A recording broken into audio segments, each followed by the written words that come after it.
تحديد شباك رقم واحد. سؤال المليون: بنك التعمير والإسكان هل هو بنك للتعمير والإسكان فقط أم هو بنك متكامل لديه جميع الخدمات المصرفية؟ معك 30 ثانية. هو بنك للإسكان؟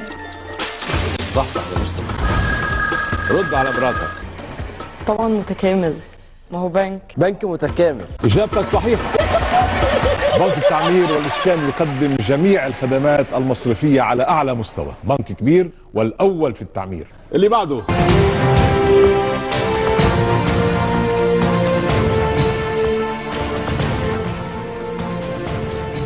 زي ما حضراتكم شفتم فضايح وزارة الآثار يعني من كل حتة، جايبين لكم من السويس وجايبين لكم من وادي الجديد. وقبل كده امبارح كنت جايب لك برضه يا وزير الآثار فضيحة تانية من سجن المغول اللي بقى مرتع للبلطجية ومرتع لمسجلين خطر، وبقى مرتع الحقيقة لحفلات الجنس ما بين المسجلين والبلطجية، وجبناها لك بالصوت والصورة. بصراحة مش عارف انت قاعد بتعمل ايه. نفسي افهم وزير الآثار قاعد بيعمل ايه في مكانه هو واللي قبله كمان. لما يبقى عندي سجن المغول ده اللي هو كان القائد صلاح الدين الأيوبي بيعتقل فيه أسراه من العدو المغولي، يبقى مرتع بالشكل ده. والنهارده زي ما شفنا الوادي الجديد الفضيحه اللي فيه، وشفنا الفضيحه الثانيه اللي عرضناها على حضراتكم منذ قليل في التقرير السابق من قصر محمد علي اللي بناه الوالي محمد علي في السويس حتى يكون مكان يقضي فيه اوقات تنزهه على قناه السويس ومنطقه محافظات القناه. بقى مهجور. منكم لله، والله العظيم منكم لله. الحاجات دي لو في اي دوله تانية كان اتعمل ليها بروباجندا ما حصلتش. منكم لله. هننتقل مشاهدينا الكرام الى فقرتنا الرئيسيه اللي الحقيقه في الفتره الاخيره اثيرت يعني ازمات كبيره بين كابتن ابراهيم سعيد وبين زوجته او طريقته مدام شهد عبد الله. تمت متبادله بين الطرفين. الحقيقه ما بقناش عارفين الصح فين والغلط فين. كابتن ابراهيم حل علينا ضيف هنا في البرنامج، القى باتهامات ضد زوجته في ذاك الوقت قبل ان يلقي يمين الطلاق على الهواء. هي في الوقت ده رفضت تعمل مداخله، رفضت تتكلم وقالت انا مش هتكلم الا لما تعرض على النيابه واتسال في كل الكلام ده، وبعد كده اشوف النيابه هتحبسني ولا هتخرجني. هي اتعرضت على النيابه واتسالت في كل الاتهامات اللي عملها كابتن ابراهيم سعيد، والنيابه اخلت سبيلها ما حبستهاش. عشان كده هي معانا النهارده هي ومحاميها استاذ هيثم حمد الله. دعونا نرحب بمدام شهد عبد الله طريقه كابتن ابراهيم سعيد. اهلا بيكي. اهلا وسهلا بحضرتك. معانا كمان الاستاذ هيثم حمد الله محامي مدام شهد. اهلا بيك يا استاذ هيثم. اهلا وسهلا بك. ايه الحكايه؟ الحكايه في ايه بالظبط في الموضوع كله؟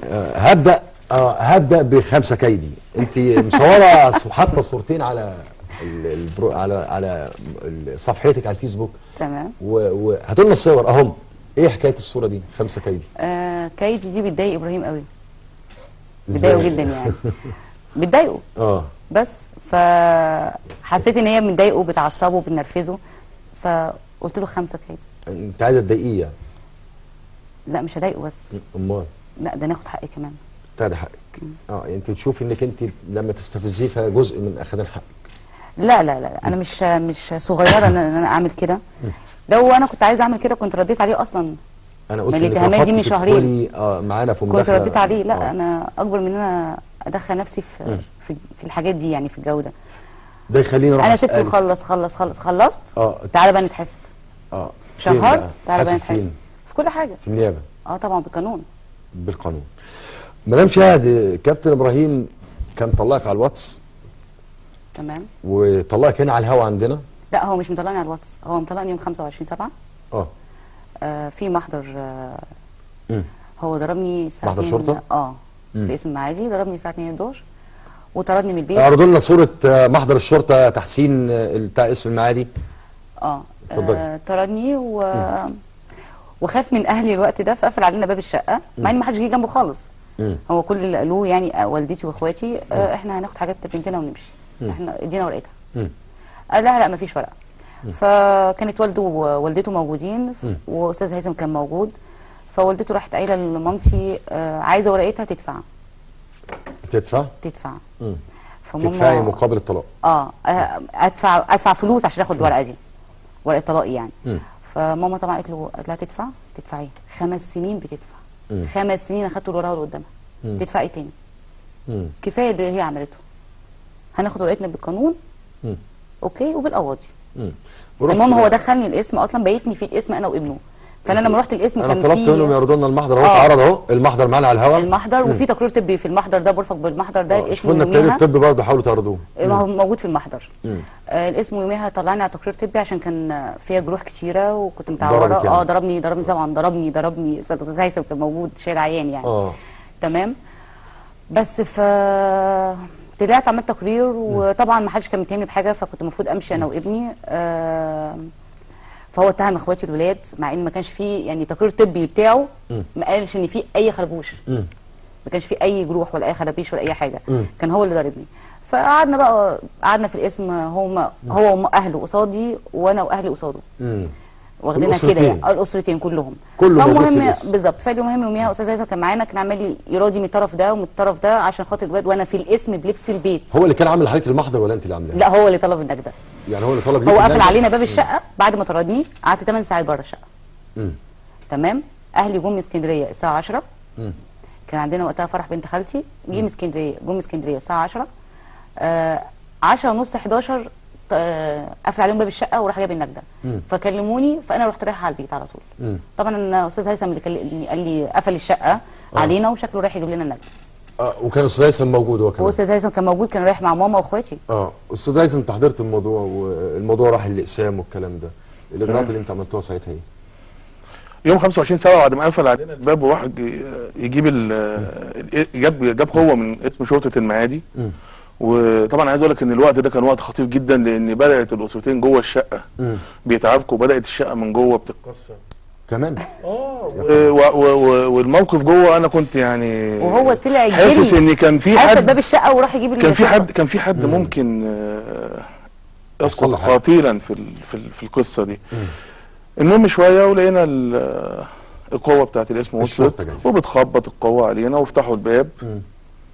ابراهيم جاي معاهم، اول حاجه عملها راح خبى العربيه في المنطقه ده كان بعد العربيه الجيب. كنت انا لسه جايب له عربيه الجيب قبل المشكله دي ب4 ايام. طب انا هروح للعربيه، لكن انا الحقيقه ب4 ايام فخباها. اول حاجه خباها. طيب انا هتكلم في العربيه وهتكلم في كل حاجه، لان هو اثرنا الكلام ده مع لا ثانيه معلش انا اسفه تردي. لا قطع حضرتك. هو اليوم ده لما قعدنا في اسم الاستاذ هيثم بيراضي من الناحيه دي ومن الطرف ده من الطرف ده ومن الطرف ده، فانا لما لقيت ان طبعا المحضر خلص واتعمل وتقرير طبي وكده، فانا كنت همشي انا وابني، فلقيت ابراهيم طبعا في الاسم لازم يدخلوا له حجز، ده بايت هيطلع على النيابه متهم. فقال عاوز المتعلقات والدبله والسلسله والحزام، واخدوا منه تليفوناته ولقيته داخل الحجز، وانا كنت ماشيه انا وابني. ف يعني ما رضيتش، قلت لهم طب انا عايزه اصالح خلاص. ما رضيتيش تبيتي ابو ابنك؟ ما رضيتش. هو بيتني. الكلام ده كان 4:30 الفجر بقى، بعد ما قعدنا بقى 5 ساعات ولا 6 ساعات جوه الاسم يعني. فقلت لهم لا عايزه اصالح، وفضلت قاعده معاهم في الاسم، ما روحتش، وطلعت على النيابه عملت محضر الصلح، واخدت عليه هو واهله بعدم التعرض ليا والبيت الزوجيه تاني تماما. طب انا يعني الحقيقه في فيديو يعني ماشي في السكه اللي انت بتقوليها. هو كابتن ابراهيم برضو ايام ما كان في حلقه مع توني خليفه، مع الزميل توني خليفه في برنامجه، قال كلام حلو قوي ليكي. ده يعني قبل الموضوع بتاع الاسم ده بشهرين بس. طب ما تعرضوا لنا الكلام ده وناخد تعليق من مدام شهد عليه.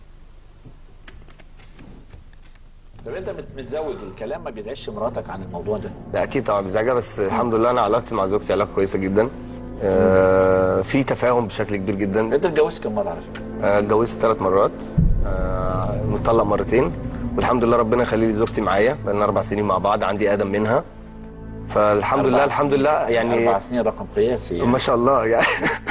بس هي مراتي بصراحه وقفت معايا كتير، ومتفهمه شخصيه ابراهيم، وبتعرف تتعامل معايا بشكل كويس. كم عيل عندك؟ انا عندي ادم. نعم. من مراتي حاليا، وعندي من الاولى طليقتي الاولى عندي منها بنتين، عندي جوليا وليلي. جوليا عندها 11 سنه، وعندي ليلي عندها 9، ومن طليقتي الثانيه عندي منها بيانسي عندها 7 سنين ونص. ايه رايك في الكلام ده؟ ده هو مش، ما اعتقدش ان ده اللقاء الوحيد اللي كان بيقول عليا كده. في برضه لقاء مع استاذ وائل براشي، كل اللقاءات اللي كان بيطلعها كان بيتكلم عليا بنفس الطريقه. واعتقد ان هو لو ما كانش متاكد ان انا وقفت جنبه زي ما هو ذكر في الحلقه، وان احنا متفاهمين، وان انا وقفت جنبه كتير واستحملت معاه اللي ما حدش يستحمله، وشلته كتير واشتغلت كتير وصرفت كتير وعملت كتير وبنيت كتير. صرفت على بيتي، صرفت على ابني، صرفت على ابو ابني. ما كانش بيصرف على بيته؟ ابراهيم سعيد، احنا نبدا بقى من اول مشوار من اوله.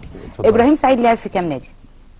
الاهلي وفي الزمالك. اول لاعب كوره يحترف في الدوري الانجليزي، اول عربي يحترف في الدوري الانجليزي، زي ما راح زي ما جه.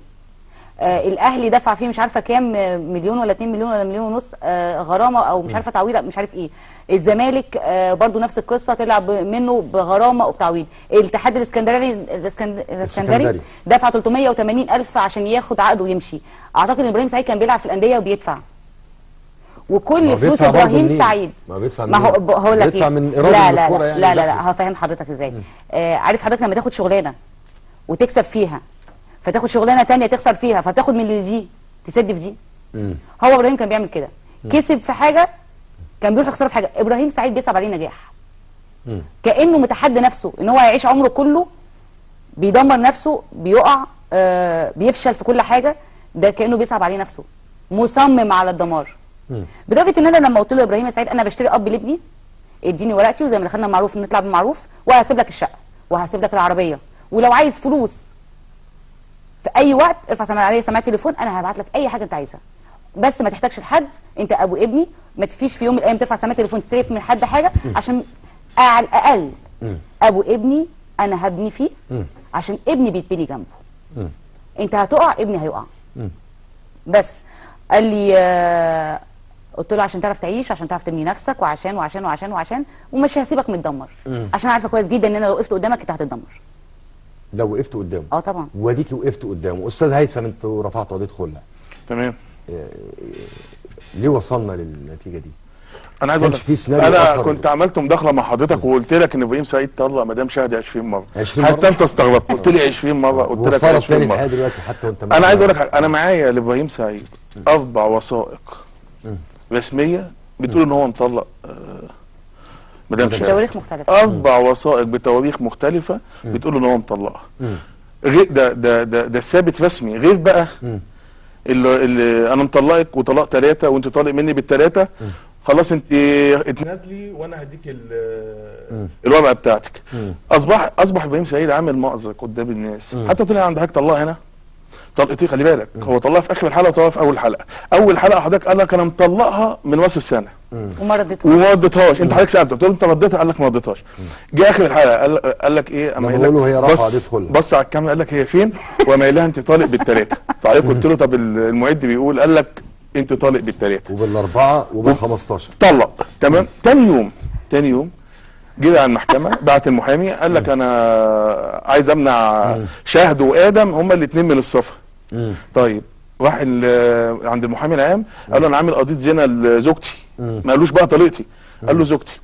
بص، ده بعد ما كان عندنا في بعد ما كان عندك يا فندم، بعد ما كان عندك على طول. يعني هو اصلا ما كانش مقدم البلاغ وهو معانا في الحلقه؟ لا، كان مقدم البلاغ يوم 22/3 قبل ما يطلع معانا. تمام. هو اعلن البلاغ دوت على السوشيال ميديا، على تويتر عنده يوم 18 ولا يوم 19 قبل ما يقدموا اصلا للنائب العام. اعلن عنه، صوروا ونزلوا كده قبل ما يقدموا للنائب العام. انا مش عارفه ازاي، قبل ما ياخد يعني هو شهر قبل ما ينزل، شهر بيا قبل ما يستنى حكم القاضي عليا او النيابه عليا.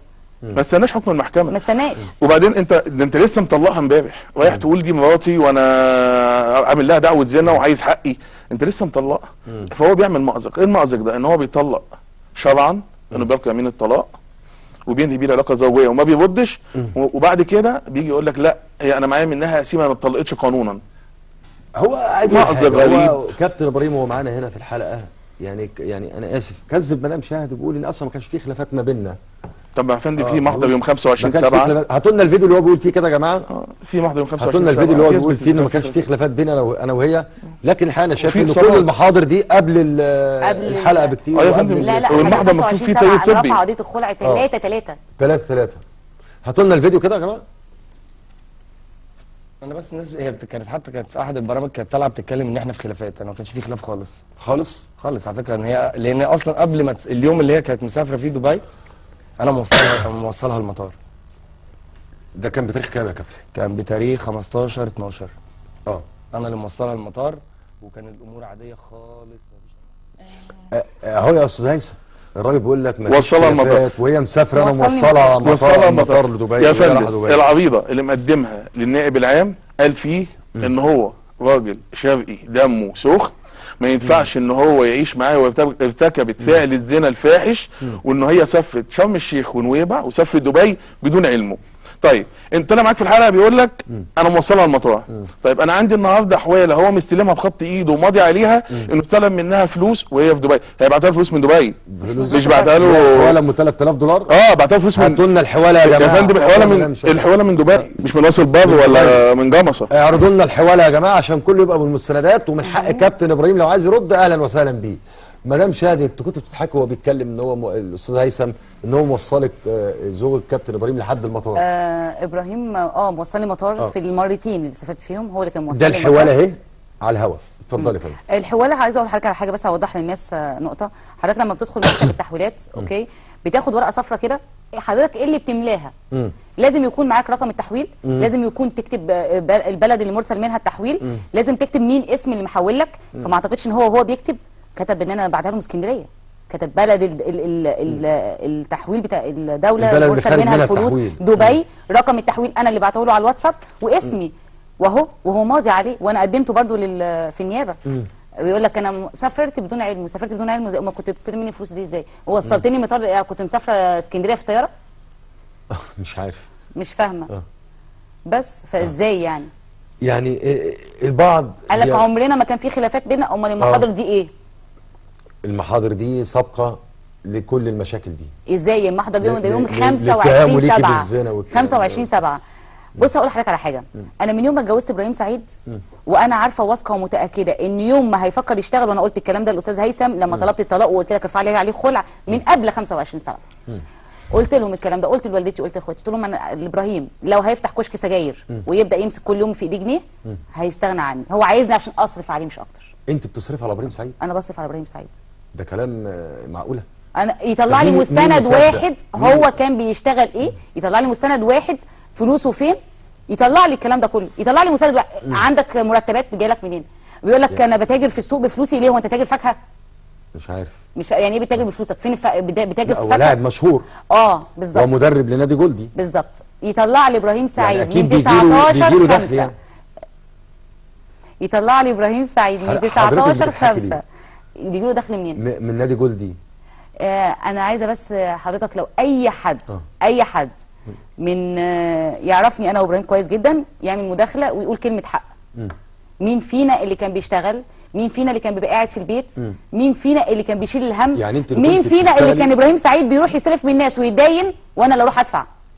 يا خبر كمان؟ كمان. يعني مش ابراهيم سعيد يوم اتقبض عليه في شهر 12 2014 في قضيه النفقه بتاعت طليقته. اقول لحضرتك على حاجه، ابراهيم سعيد كاتب كل فلوسه اللي قبل حضرتك لا الاولى ام البنات. الاولانيه كل فلوس ابراهيم سعيد كاتبها باسم والدته عشان النفقه بتاعت البنات ما هم رافعين قواضي. يعني عنده فلوس اهو. ما انت بتقر ان عنده فلوس. لا انا ما قلتش ان هو ما عندوش فلوس، انا قلت فلوس كل فلوسه باسم والدته. بس ممكن حضرتك تموت وانا اموت وابراهيم سعيد يموت ذات نفسه ما يشوفش جنيه. ما يشوفش جنيه. هي عندها مبدا روح اشتغل واصرف على نفسك. اما الفلوس اللي معايا لا يا دوب مكفياني الادويه بتاعتي. اول مره اشوف واحده بتجيب ادويه في الشهر ب 30000 جنيه. 30000 دول بتوع ايه؟ بتوع الفوائد اللي بتطلع لها في الفلوس بتاعت ابراهيم. اول مره في حياتي. حضرتك انت في تصريح ليكي في احد المواقع اول امس بتقولي انك انت بتدي ابراهيم سعيد مصروفه. هقول لحضرتك على حاجه. لو حسبنا انا عندي عربيتين. واحده جبتها لابراهيم جيب اللي هو جابهم لك باسم اللي هو جابهم لي، يطلع لي مستند واحد بالفلوس دي. طب هقول لحضرتك على حاجه. ابراهيم سعيد معاه فلوس ومالتي ملياردير وبيصرف عليا وبيجيب لي عربيتين بكل واحده فيهم بنص مليون. طب انا بعت له فلوس من دبي ليه؟ مستني مني فلوس؟ مش عارف هو مستني مني فلوس. ده جوزك يعني شيك بشيك ايه؟ الشيك بتاع العربيه كان طالع من مامتك للمعرض. بالظبط. الشيك انا الشيك اللي بدفعه في الاول باسم مامتها. اسم مامتي. احنا عندنا الشيك ده يا جماعه معاك يا استاذ هيثم؟ لا مش معايا. لا بس انا ممكن ابعته لك. تمام. قال لك ان والدتي ما بتقدرش تتحرك، ما بتعملش، ما عندهمش، جايبني من البلد من الفلاحين الكلام ده كله. حد من جيرانكم الاستاذ عمرو. مساء الخير يا استاذ عمرو. يا فندم. مساء الخير يا فندم. بتاع الهوا. مساء النور يا فندم. اتفضل يا فندم. يا فندم. اتفضل انت حضرتك على الهوا. حضرتك يا فندم الناس دي جيراننا من 5 سنين. من اول ما جم يوضبوا الشقه. اخر الاحداث ان في اول 10 ايام من شهر 12 صادفنا ان في شخصيه غريبه غير المدام طبعا استاذ ابراهيم. كان في شخصيه غريبه غير المدام عنده في الشقه؟ مغربيه اللي هي مراته، اللي هو قال ان دي مغربيه اللي هو اللي هو اعلن معايا هنا ان هو تزوجها. ده التاريخ كام؟ كان الكلام اول 10 ايام من شهر 12. من شهر 12. هو اعلن جوازه منها في شهر 3. في 1/3. وهو متجوزها في 1/3. انت بتفسر ده بايه يا استاذ عمرو وانت جار لهم يعني؟ كل واحد حر في مكانه، بس هي شهاده لله مش لحد. اشكرك يا استاذ عمرو. انت بتفسري كلام الاستاذ عمرو ده يعني ايه؟ يعني الحقيقه انا عايز اعرف والناس اكيد عايزه تعرف. ابراهيم لما يبقى اخر 10 ايام في 12 ده اخر بعد ما انا سافرت دبي ب5 ايام. هو بعت لي رساله بيقول لي انا رميتك عشان عايز اخلص منك. anyway اخر 10 ايام في شهر 12 انا بعت له تحويل يوم 30/12 عشان يقضي النيو يير. يقضي النيو يير 30/12 راس السنه الجديد. فانا لو كنت اعرف ان معايا حد تاني ما كنتش بعت حاجه. يعني كانت هي صرفت بقى، كانت هي دفعت بقى، كانت هي عملت اي حاجه ما يخصنيش انا الكلام ده. عايزه تقولي انك انت بعتي له فلوس اللي هو يعني احتفل براس السنه بيها؟ طبعا. من جيبك؟ طبعا. استاذ هيثم، هرجع لموضوع السفر تاني لان ده موضوع الحقيقه مربط الفرس في الموضوع، اللي هو موضوع ان هي سافرت دبي بدون علم زوجها مدام شهد، وهو الحقيقه قال ان هي مزوره اقامه دبي وهو لم يكن على علم بالسفر بتاعها، واحنا عرضنا فيديو قال ان انا موصلها للمطار بنفسي، فالكلام فيه تناقض. لكن كمان عندنا فيديو هو بيتهم مدام شهد بتزوير الاقامه، هنعرضه على حضرتك وعايز منك انت رد عليه رد قانوني عليه. هاتوا لنا يا جماعه الفيديو اللي هو من حلقه خط احمر اللي هو بيتهم مدام شهد. طب هناخده بعد هناخد معانا حد تاني من الجيران. طيب هناخد بس الاول الفيديو بتاع الكابتن ابراهيم اللي هو عندنا في حلقه خط احمر اللي بيتهم مدام شهد بتزوير الاقامه. هاتوه لنا يا جماعه. يا جماعه الصوره الضوئيه بتاعت تحركات السيده ابتسام زوجة الكابتن ابراهيم. على فكره هي مش زوجتي، يعني احنا هي مش زوجتك؟ تعتبر مش زوجتي يعني قال لي انا مطلقها يوم راس السنه. انت مطلقها؟ مش رسمي، مطلقها يعني اللي هو اليمين، اللي هو رميت اليمين ايوه، لكن ما ردتهاش. لا ما ردهاش. ارد ايه؟ عايز اخلص. مراتك وابنك يعني. لا يعني حضرتك شفت الفيديو؟ مطلقني من انا يوم ليه راس السنه. سؤال قول يا مدام شهد عايز تقولي. مطلقني من يوم راس السنه وانا بعت له تحويل يوم راس السنه ب $1300. مش عارفه ازاي، بس انا هقول لحضرتك على حاجه. $1300. هقول لحضرتك على حاجه. انا قدمت استقالتي ورجعت من دبي بعد ما حد من الجيران بلغني في رساله على التليفون بتاعي ان في حد مقيم مع الكابتن في الشقه بتاعت حضرتك يا مدام، واحنا حبينا نقول لك عشان احنا ما شفناش منك اي حاجه وحشه. بس لما انا نزلت وعرفت الموضوع كله. حد من الجيران بلغك؟ اتفضلي. تمام. لما انا نزلت وعرفت الموضوع كله واجهت ابراهيم، قلت له ليه في بيتي؟ ليه في بيتي؟ ليه تجيب حد اصلا في بيتي؟ ليه الكلام ده كله؟ فراح هو راح عند محامي النادي عمل ورقه عرفي اصلا ما توثقتش. انا اتحدى ابراهيم يطلع لي بورقه. اتحداك يا ابراهيم تطلع لي بورقه. قال معايا هنا ان هو متزوج رسمي. بص هقول لحضرتك حاجه. ابراهيم سعيد لو كح هيصور لنا الكحه وينزلها لنا على تويتر. اطلع لي بورقه الجواز. هقول لك على حاجه ثانيه. انت راجل شرقي يعني انت بتشكك في جوازه بالظبط ده بشكل قاطع بالظبط. وتاني حاجه انا لو انا عايز اذي ابراهيم او انا عايز اذي ابو ابني ما كنتش رفعت خلع، كنت عملت عليه اثبات طلاق وكنت عملت اخدت منه كل حقوقي. بس انا عارفه ان هو لو وقف على شعر راسه مش عارف يسدد حقوقي اصلا ولا يدفع ربع المؤخر بتاعي ولا النفقه بتاعتي. فعشان كده انا رفعت خلع وخلاص. يعني انا كده بالنسبه لي متعتي الوحيده ان انا اخلعه. حضرتك بتقولي وانا هاخد لسه تعليق من الاستاذ هيثم، بتقولي انك انت في احد الجيران كلمك. احنا معانا الاستاذ عمرو شلبي، هو ده اللي كلم حضرتك؟ لا عمرو صديقي انا وابراهيم جدا وعلى طول كان معانا عشرة سنين. معانا الاستاذ عمرو شلبي. مساء الخير يا استاذ عمرو. مساء الخير، اخبار حضرتك ايه؟ كله تمام؟ الله يحفظك. انت على الهوا يا فندم، اتفضل احنا بنسمعك. انا عايز اقول حاجه بس. انا كانت معاك صداقه جامده جدا ما بين الكابتن ومدام شهد، يعني كنت على طول معاهم في كل حاجه. استاذ عمرو صوتك مش واضح، ارجوك قرب التليفون عليك شويه يعني. طب تمام. انا اللي اقول لحضرتك ان انا كانت تجمعني صداقه قويه جدا ما بين الكابتن ابراهيم ومدام شهد جدا. ايوه تمام. بس هو الواحد يعني ايه عايز يقول كلمه حق في الموضوع بالامانه. اتفضل. حضرتك سامعني؟ احنا سامعينك يا فندم، اتفضل. طب تمام.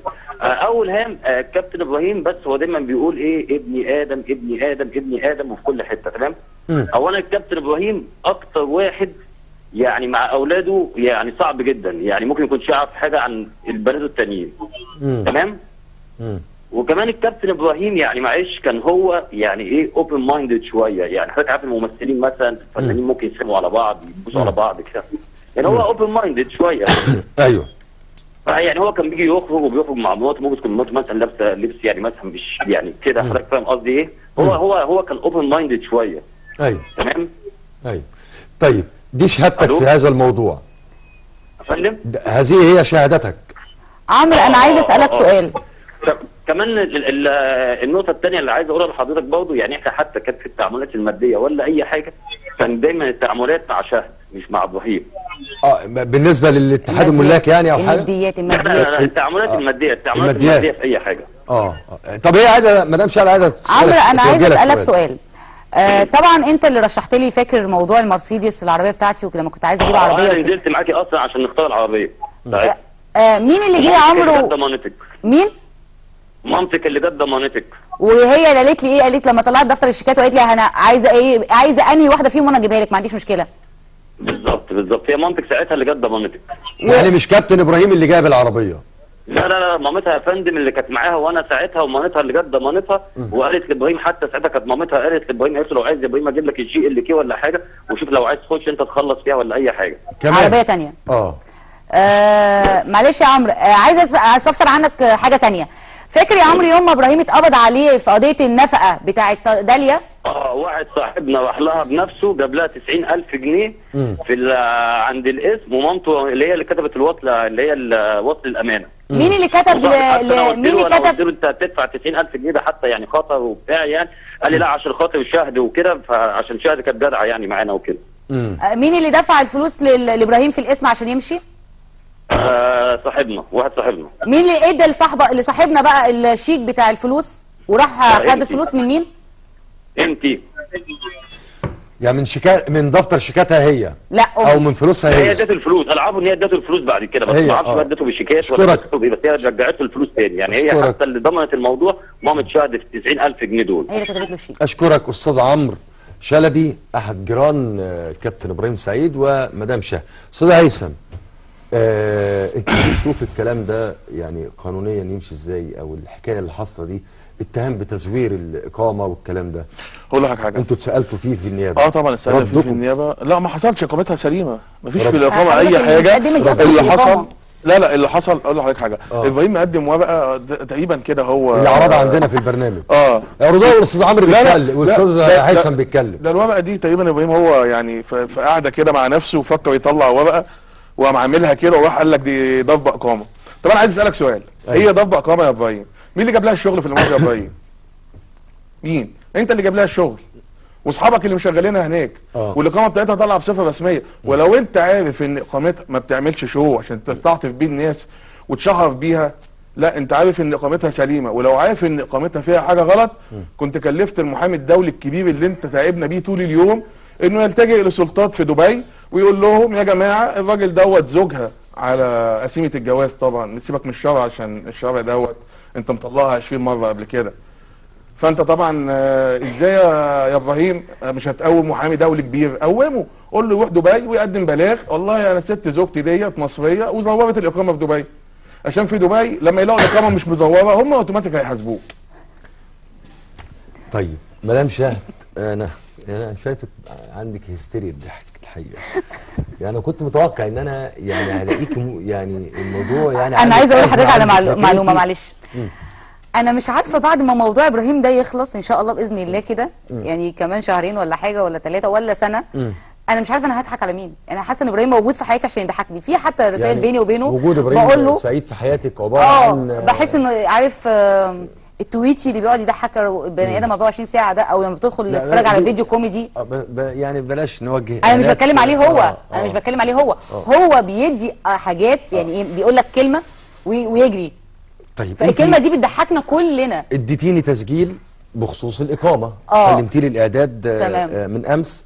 معلش انا اسفه اقطعك حضرتك. الورقه اللي ابراهيم مقدمها دي مش الاقامه بتاعتي، انا قدمت الاقامه بتاعتي في النيابه. ورقه الاقامه من انا مسافره وقدمت باسبوري اللي عليه الاختام دخولي وخروجي لدوله الامارات.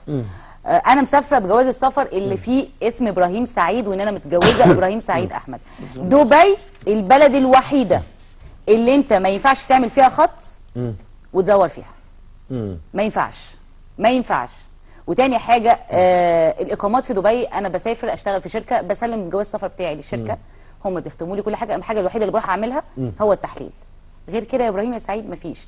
والمحامي الكبير كبير كبير كبير كبير الدولي اللي انت مقومه يقدر يثبت لك الكلام ده. ما عملش حاجه المحامي الدولي اللي هو مقومه لحد دلوقتي في قضيه تزوير الاقامه في دبي. ما اتخذش اي اجراء لانها زي ما انت بتقول يا فندم ما عندوش حاجه، تسجيل صوتي ما عندوش حاجه يقدمها. التسجيل دوت انا هعلق عليه بعديها. هاتوا لنا لان احنا محتاجين التسجيل المقطوع ده، هو مقدمه مقطوع. كل الاصوات في تسجيل هو منزله بتاع الاقامه ده مقطوع. انا بعت لحضرتك الكامل. احنا هننزل، احنا زعناه بتاع الاقامه، هننزل بقى التسجيل الحقيقي. هاتوا لنا التسجيل الحقيقي يا جماعه، او اللي حضرتك بتقولي عنه حقيقي. ازيك عامل ايه؟ اخبارك ايه؟ انا خدت جواز سفر عشان بكره رايحه الامن القومي اعمل شويه حاجات واعمل شويه ورق كده هم طالبينه وحاجات غريبه كده. بس فلما انا كنت بعمل الابلكيشن بتاعي واخدت الورقه الحمراء والكلام ده كله، فلقيت مكتوب ايه؟ طلب رفقه الزوج والاولاد، فاهمني؟ فانا هعمل بكره هناك في الامن القومي ان انا بطلب رفقه زوجي معايا في العمل هنا، ان انا هنا جاي اشتغل، فانا عايزه جوزي يجي معايا، فاهم قصدي؟ قلت اطلع مصلحه اعمل لك واحده انت كمان. هو بقى قطع كل ده ونزل لك بابلكيشن الاحمر ورفقه الزوج. يعني بيدبسني في الحيط. ما هو التسجيل كامل اهو. انا على فكره عاوزه انت كمان عايزه تعملي له شغل، عايزه اجيب جوزي معايا. يعني انا اصلا قدمت في الشركه هناك اللي انا بشتغل فيها ورقه، قلت لهم انا عايزه اجيب جوزي وابني معايا هنا. قلت لهم انا عايزه، هم مديني هناك سكن. في تسجيل تاني اعتقد هو بيقول لك خدي بالك من شغلك واثبتي نفسك. بالظبط. شوفوا لنا التسجيل ده يا جماعه اللي هو كابتن ابراهيم فيه. اتفضلي هيجهزوه. قلت يعني انا هناك قدمت طلب في الشركه ان انا عايزه جوزي وابني يجوا معايا هنا على الاقامه بتاعتي. تمام. وما كانش عندهم اي مانع. تمام. ومليت الابلكيشن وقلت له ابعت لي جواز السفر وثبت ده على الواتساب بيني وبينه، وبعت لي جواز السفر بتاعه. ازاي يبقى انا سافرت بدون علمك؟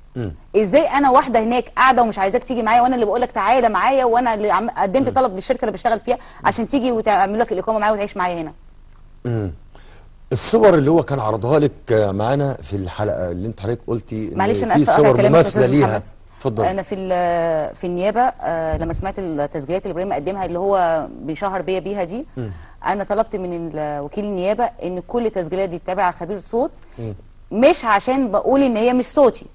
انا يا ابراهيم يا سعيد قلت ان هي صوتي. وقلت ما فيش عندي اي مشكله في الكلام ده كله، وكل الكلام ده برضو ما فيش دليل ان انا عملت حاجه غلط ولا عمري هعمل حاجه غلط. تمام. طلبت من النيابه ان الاصوات دي تعرض على خبير صوت لتاكيد وصحه ان كل الاصوات دي متفبركه متقطعه مجتزأه. عايزه متقطعه يا استاذ هيثم. كل الاصوات متقطعه. بس انا عايز اوضح حاجه كده، عشان هو طلع اشاعه اول امبارح على تويتر. قال ان هي كتب كده على تويتر، قال ان هي قالت في احدى التسجيلات وفي احدى في احدى البرامج ان هي قعدت مع المحامي العام وان هو حفظ لها قضيه وخلاص المحامي بتاعها وهي اصدروا قرارات حفظ قضيه الزنا. احنا ما قلناش الكلام ده، وبدين في مسؤوليتنا كامله عن الكلام ده. احنا كل اللي قعدنا معاه النيابه في تحقيق رسمي بناء على طلب حضور من النيابه العامه، وتم التحقيق معانا بشكل رسمي، والمحامي العام هو اللي اصدر القرار باخلاء سبيلها. ده اللي احنا قلناه. لكن قصه ان احنا قلنا قضيه اتحفظت، احنا ما عندناش. القضيه اللي اتحفظت بتاعه قضيه هاني سعد صديق حضرتك اللي راح عمل محضر ان هو مأجر منك الشقه وان هي استولت عليها، دي اللي اتحفظت. المحضر 1441 2016 ده المعادي، حضرتك طلعت لنا فيه شهر كامل بتقول حقي وبلطجيه مغتصبين الشقه. وانا اقول لك يا ابراهيم البلطجيه اللي جوه الشقه مراتك وابنك، وكل يوم تجيب اسم المعادي 10 مرات تحت البيت وتقول لهم افتحوا باب الشقه عشان اخش، ويقول لك مش هينفع، دي خلافات زوجيه. والمحامي العام النيابه بعتت الورق للمحامي العام، المحامي العام بدوره بعته للنيابه حققت فيه وتحرت عنه، عرفت ان هي شقه زوجيه. بعدين المحامي العام الاول، المحامي العام لشؤون الاسره، المحامي العام لشؤون الاسره اصدر قراره ان هي تتمكن من الشقه.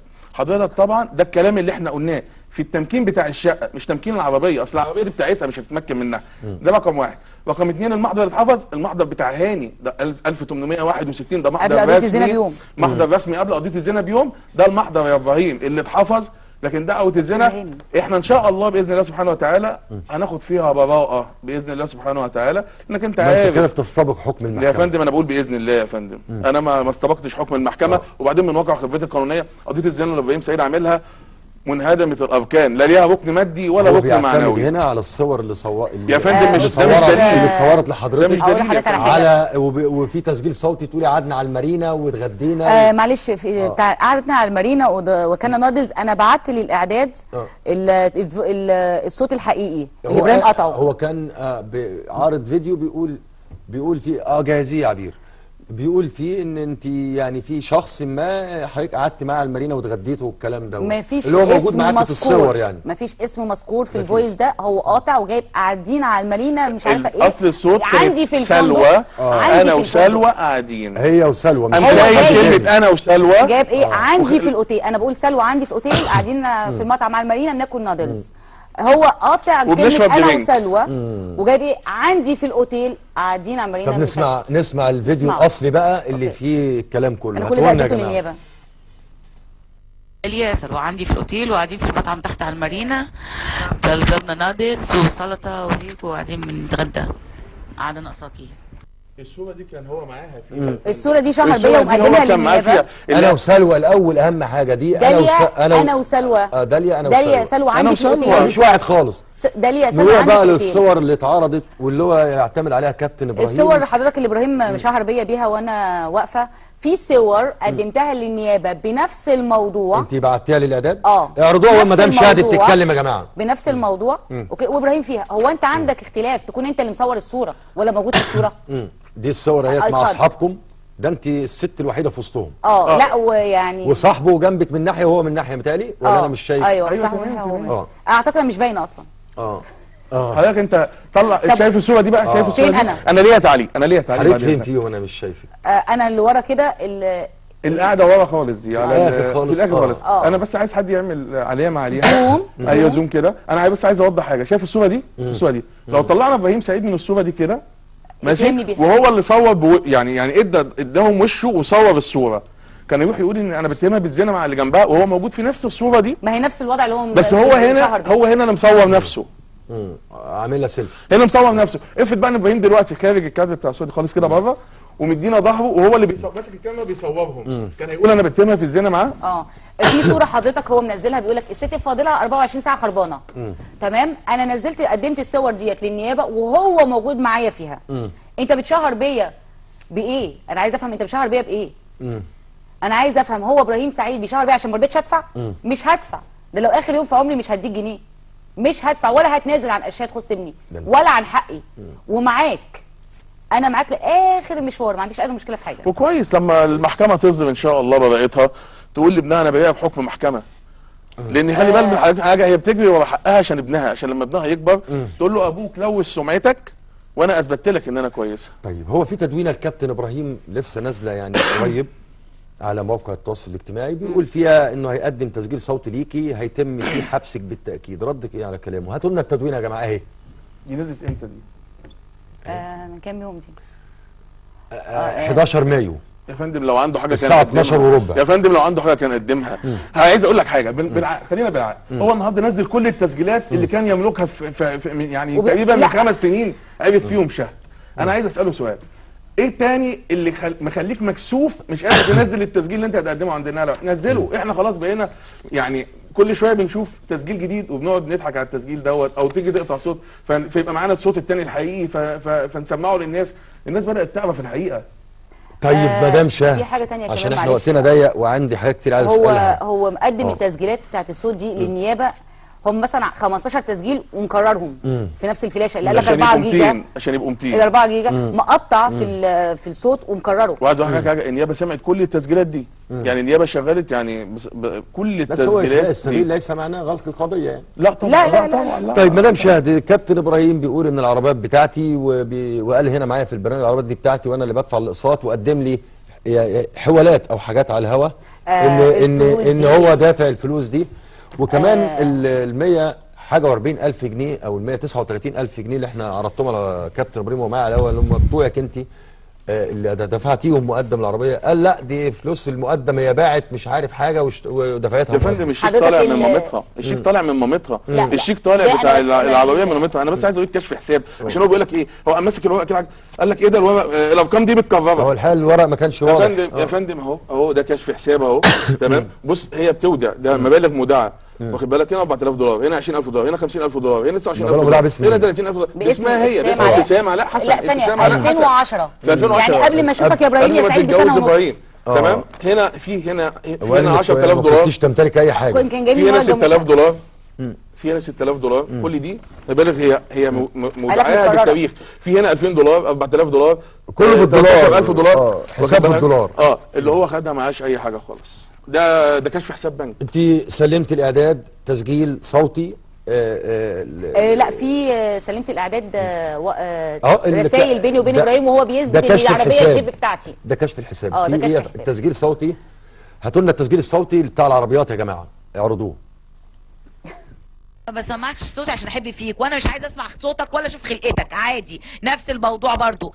انا دلوقتي بتكلم على الفلوس يا بابا، بتكلم على الفلوس. فلوسي هتحط في البنك امتى؟ كتير خلاص، ما بقتش هدفع لك جنيه ولا عايزه ادفع لك جنيه. ان شاء الله تقعد تشحت في الشارع ما عنديش مشكله. خلصنا بيت مش بيت، خلصنا. المهم لو سمحت انا عايزه اعرف فلوس البنك بتاعي هتحط امتى. انا دلوقتي عفاريتي دي اتنطت في وشي، انا البنك كل شويه يبعت لي رساله وطبعا مش عارفين يتواصلوا لي عشان الرقم مصري مقفول.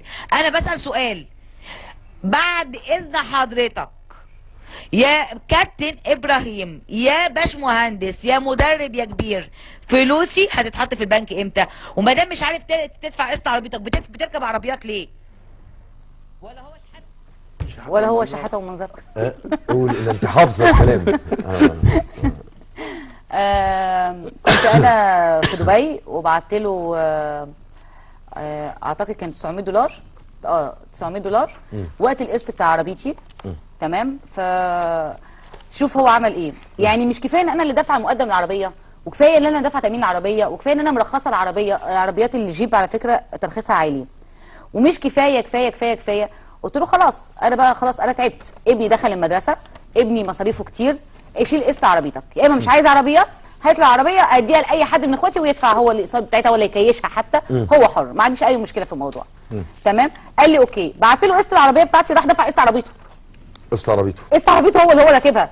قلت له مش عارف تركب عربيات ما تركبش. معانا الاستاذ احمد المغربي محامي كابتن ابراهيم سعيد، حق الرد مكفول. استاذ احمد مساء الخير. مساء النور يا فندم. اتفضل يا فندم، اتفضل. تحياتي لحضرتك وللساده الضيوف. اهلا بيك، اتفضل يا استاذ احمد. اتفضل. انت على الهوا يا فندم، اتفضل. انت شفت اللي اتقال في الحلقه ولا؟ ما اعرفش موضوع الحلقه ايه لان انا بره. للاسف ما بتفرجش على الحلقه. طيب هو كابتن ابراهيم سعيد كان معانا هنا، يعني القى بعده اتهامات في مدام شهد، واتهمها بالزنا وعده اتهامات اخرى، وقدم تسجيلات في الحلقه قمنا باذاعتها. مدام شهد طلبت حق الرد، والنهارده هي معانا بترد بعد ما تعرضت على النيابه وتم اخلاء سبيلها في قضيه الزنا، وعرضت فيديوهات او تسجيلات اخرى الحقيقه مختلفه تماما عن اللي اداهولنا كابتن ابراهيم، وبتقول ان كابتن ابراهيم اجتزأ التسجيلات اللي عرضها على الاعلام وعلى تويتر، وخد اجزاء من التسجيلات الاصليه عرضها عشان يورطها في كلام الحقيقه هو ليس له موضع من الصحه. تمام يا فندم. اتفضل. هو احنا نقدر نقول ان كل القانون اكفل الحريه لكل طرفين مختلفين معروض نزاعهم على القضاء، ان كل واحد يسلك السبيل اللي خاص به في الدفاع عن وجهه نظره القانونيه، من حيث كان كابتن ابراهيم سعيد من حقه يثبت ما يدعيه، ومن حق مدام شهد ان هي تنفي هذا الادعاء. ومن ثم لما تعرض معارض الامر على النيابه نيابه المعادي الجزئيه لهذا النزاع، فالنهارده هي سمعتنا وسمعت مدام شهد وقررت كالاتي: اخلاء مدام شهد، مدام زوجة ابراهيم الكابتن ابراهيم سعيد. زوجته ولا طليقته يا فندم؟ للادله الجنائيه لفحص صحه هذه التسجيلات من عدمه. زوجته ولا طليقته يا استاذ احمد؟ لا يسفر عنه هذا الحدث بشأن هذه التسجيلات. استاذ احمد، ومن ثم ليس هناك مجال لصحة القول او عرض طيب صحة استاذ احمد كابتن ابراهيم الا للجهة الفنية اللي هتقول الكلام ده. زوجته ولا طليقته يا فندم؟ نعم يا فندم؟ زوجته ولا طليقته؟ في قاعدة قانونية وشرعية بتقول على المدعي يقع عبء الإثبات. إذا كانت مدام شهد يعني عليه هو طلق عندي على الهوا يا فندم، فتظهر قسيمة الطلاق. هو طلق عندي على الهوا. انا عارف ان هي مدام شهد موجوده على الهواء، والزميل المحامي برضو استاذ ابراهيم الكابتن ابراهيم طلق على الهواء. ده مطلقها في محضر رسمي. ومطلقها في محضر رسمي. في محضر رسمي بيثبت ان هو مطلقني يا استاذ احمد. طلاق من قبل الكابتن ابراهيم سعيد ضد مدام شهد، فانه طبقا للقانون وثيقه الطلاق هي التي تثبت صحه الادعاء من عدمه. فاذا كان هناك وثيقه طلاق او حكم من المحكمه بيقول انفصام عرى العلاقه الزوجيه فلتقدمه. الطلاق في محضر رسمي لا يثبت الطلاق يا فندم؟ محضر رسمي، ما هو المحضر الرسمي؟ ده محضر شرطه. اشكرك استاذ احمد المغربي. احنا وقتنا فعلا خلص، لكن يعني في حاجه عنده مهمه جدا. كابتن ابراهيم عرض تسجيل بيقول يعني خاص بموضوع جوازك، نشر على تويتر. ماله؟ عايزين نسمعه مع بعض. هاتوا لنا التسجيل ده بسرعه يا جماعه. يلا. بيقول انك انت هتتجوزي او حاجه زي كده. اتجوز؟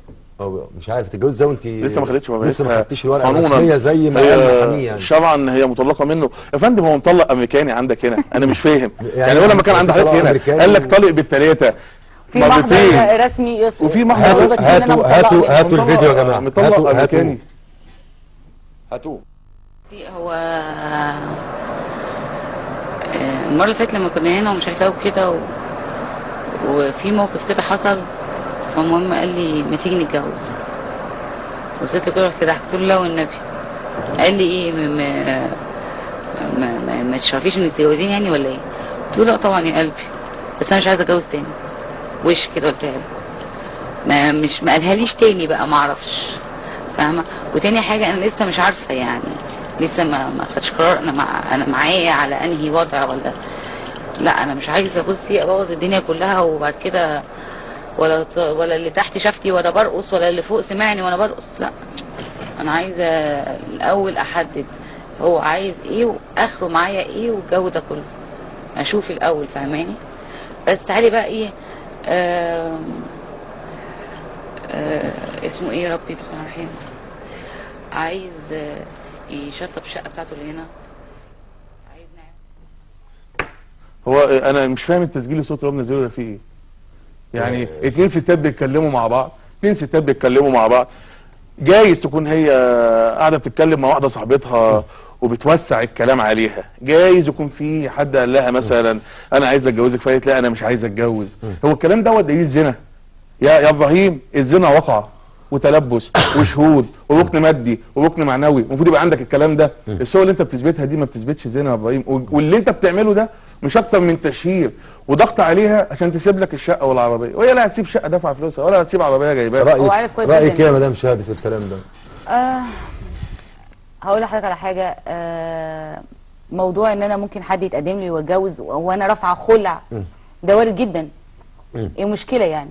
تمام. بس انا ما قلتش في الفيديو في الفويس ان انا قلت اوكي، انا قلت عايزه اشوف راسي من رجلي الاول، اخد ورقتي وافوق واشوف دنيتي واشوف حياتي الاول، وبعد كده اقرر اذا كنت عايزه اتجوز ايه ولا لا. مش عايزه اتجوز اصلا.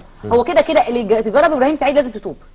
اللي ايه يا فندم؟ اللي تجرب ابراهيم سعيد لازم تتوب. ده عنوان للصحافه. صنف الرجاله كلها يعني، ولا جواز ولا راجل يجي لها عقده نفسيه. على عقده مدام شهد عبد الله طليقه او زوجة مش عارف الحقيقه. ما هي دي الازمه، ما هي دي الازمه يا فندم.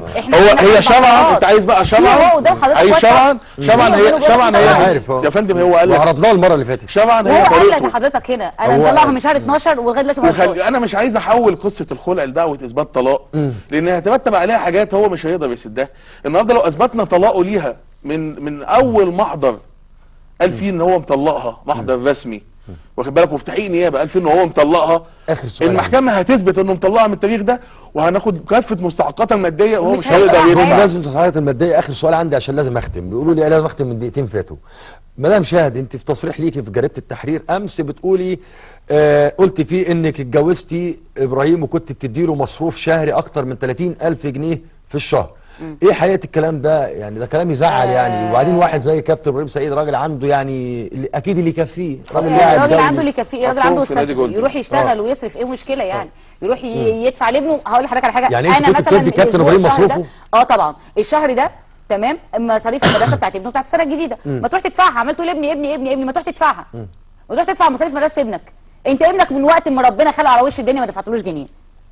انا من يوم ما اتجوزتك وانا حاسه ان انت حمل على، يعني ربنا بلاني بذنب انا مش عارفه ايه هو، مش فاكره عملت ذنب في حياتي. يا في مسلسلات اخر حاجه عندي، كان في مسلسلات عايزين نقدمها وكنا عايزين الناس تشوف الكلام اللي موجود.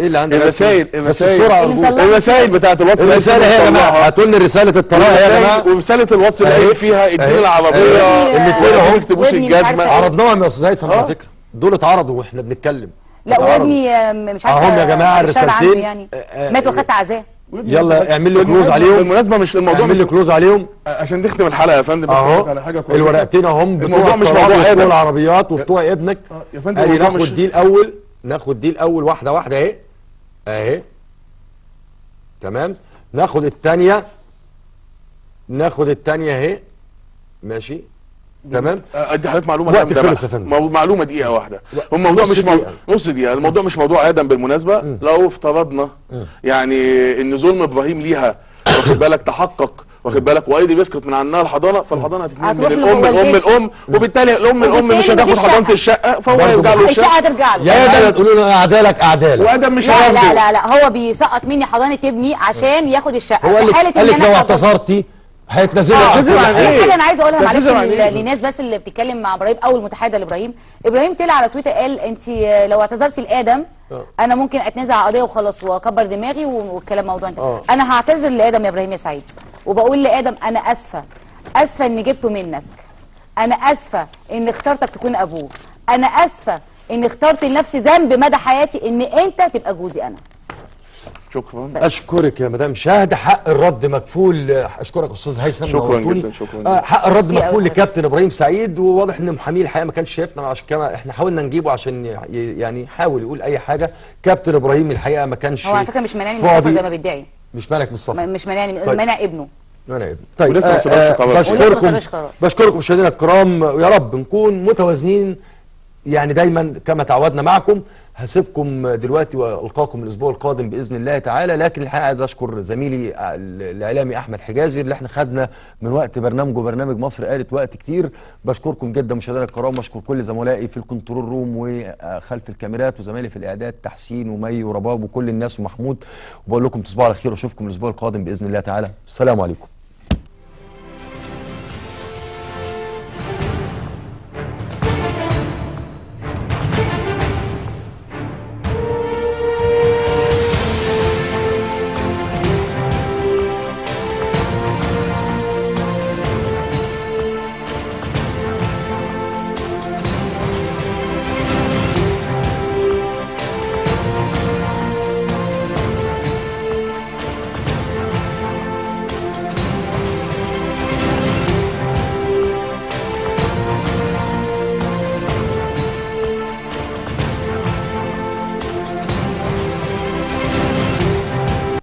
هذا البرنامج برعاية السيد مصطفى السيد، شباك رقم 1.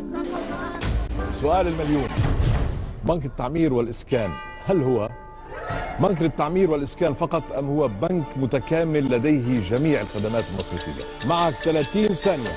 هو بنك للإسكان؟ صح يا مصطفى، رد على مراتك. طبعا متكامل، ما هو بنك متكامل. إجابتك صحيحة.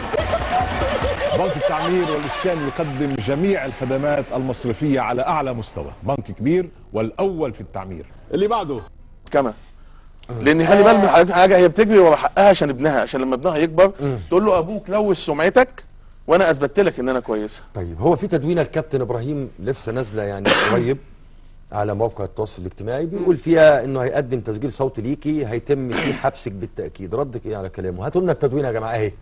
دي نزلت امتى دي؟ من كام يوم دي؟ 11 مايو يا فندم. لو عنده حاجه الساعه 12 وربع. يا فندم لو عنده حاجه كان قدمها.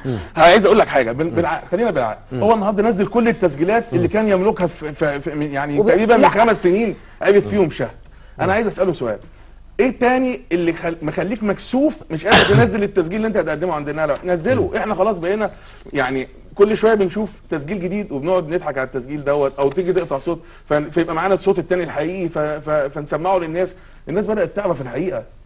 طيب مدام شاه، في حاجه تانية عشان كمان احنا وقتنا ضيق وعندي حاجات كتير عايز اسالها. هو مقدم التسجيلات بتاعت الصوت دي للنيابه، هم مثلا 15 تسجيل ومكررهم في نفس الفلاشه اللي قال لك 4 جيجا عشان يبقوا 200 ال 4 جيجا مقطع في الصوت ومكرره. وعايز اقول لك حاجه، النيابه سمعت كل التسجيلات دي. يعني النيابه شغلت يعني كل التسجيلات. بس هو السبيل ليس معناه غلط القضيه يعني. لا طبعا لا طبعا لا. طيب مدام شاهد، كابتن ابراهيم بيقول ان العربيات بتاعتي وقال هنا معايا في البرنامج العربيات دي بتاعتي وانا اللي بدفع الاقساط، وقدم لي حوالات او حاجات على الهوا ان هو دافع الفلوس دي، وكمان ال 100 حاجه و40 الف جنيه او ال 139 الف جنيه اللي احنا عرضتهم على كابتن ابراهيم ومعايا على الهوا اللي هم بتوعك انت اللي دفعتيهم مقدم العربيه. قال لا دي فلوس المقدم، هي باعت مش عارف حاجه ودفعتها. يا فندم الشيك طالع من مامتها، الشيك طالع من مامتها، الشيك طالع بتاع العربيه من مامتها. انا بس عايز اقول كشف حساب عشان هو بيقول لك ايه، هو ماسك الورق كده قال لك ايه ده الارقام دي متكرره. هو الحقيقه الورق ما كانش واضح. يا فندم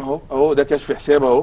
تمام. بص هي بتودع ده مبالغ مودعه، واخد بالك؟ هنا 4000 دولار، هنا 20000 دولار، هنا 50000 دولار، هنا 29000 دولار، هنا 30000 دولار. باسمها هي، باسم ابتسامه. لا حسن، لا ثانيه 2010 في 2010 يعني قبل ما اشوفك يا ابراهيم يا سعيد بسنه ونص. تمام. هنا في هنا 10000 دولار. ما كنتش تمتلك اي حاجه. في هنا 6000 دولار، في هنا 6000 دولار. كل دي مبالغ هي مودعاها بالتاريخ. في هنا 2000 دولار، 4000 دولار، كله بالدولار، 13000 دولار حساب بالدولار. اللي هو خدها معاش اي حاجه خالص. ده كشف حساب بنك. انت سلمت الاعداد تسجيل صوتي؟ لا في سلمت الاعداد رسائل بيني وبين ابراهيم وهو بيثبت العربيه الجيب بتاعتي. ده كشف الحساب. ده في كشف تسجيل صوتي. هاتوا لنا التسجيل الصوتي بتاع العربيات يا جماعه، اعرضوه. ما بسمعكش صوتي عشان احب فيك، وانا مش عايز اسمع صوتك ولا اشوف خلقتك، عادي نفس الموضوع برضو. انا دلوقتي بتكلم على الفلوس يا بابا، بتكلم على الفلوس. فلوسي هتحط في البنك امتى؟ كتير خلاص، ما بقتش هدفع لك جنيه ولا عايزه ادفع لك جنيه. ان شاء الله تقعد تشحت في الشارع ما عنديش مشكله. خلصنا بيت مش بيت خلصنا. المهم لو سمحت انا عايزه اعرف فلوس البنك بتاعي هتحط امتى. انا دلوقتي عفاريتي دي اتنطت في وشي، انا البنك كل شويه يبعت لي رساله وطبعا مش عارفين يتواصلوا لي عشان الرقم مصري مقفول. انا بسال سؤال بعد اذن حضرتك يا كابتن ابراهيم يا باشمهندس يا مدرب يا كبير، فلوسي هتتحط في البنك امتى؟ وما دام مش عارف تدفع قسط عربيتك بتركب عربيات ليه؟ ولا هو شحاته ومنظر. قول ان انت حافظه الكلام. كنت انا في دبي وبعت له اعتقد كان 900 دولار 900 دولار وقت القسط بتاع عربيتي. تمام. شوف هو عمل ايه. يعني مش كفايه ان انا اللي دافعه مقدم العربيه، وكفايه ان انا دافعه تامين العربيه، وكفايه ان انا مرخصه العربيات اللي جيب على فكره ترخيصها عالي، ومش كفايه كفايه كفايه كفايه. قلت له خلاص انا بقى خلاص انا تعبت، ابني دخل المدرسه، ابني مصاريفه كتير، اشيل قسط عربيتك. يا اما مش عايز عربيات هات لي عربيه اديها لاي حد من اخواتي ويدفع هو الاقساط بتاعتها ولا يكيشها حتى، هو حر، ما عنديش اي مشكله في الموضوع. تمام. قال لي اوكي. بعت له قسط العربيه بتاعتي، راح دفع قسط عربيته. قسط عربيته هو اللي هو راكبها. قلت له مش عارف تركب عربيات ما تركبش. معانا الاستاذ احمد المغربي محامي كابتن ابراهيم سعيد، حق الرد مكفول. استاذ احمد مساء الخير. مساء النور يا فندم. اتفضل يا فندم، اتفضل. تحياتي لحضرتك وللساده الضيوف. اهلا بيك، اتفضل يا استاذ احمد. اتفضل. انت على الهوا يا فندم، اتفضل. انت شفت اللي اتقال في الحلقه ولا؟ ما اعرفش موضوع الحلقه ايه لان انا بره. للاسف ما بتفرجش على الحلقه.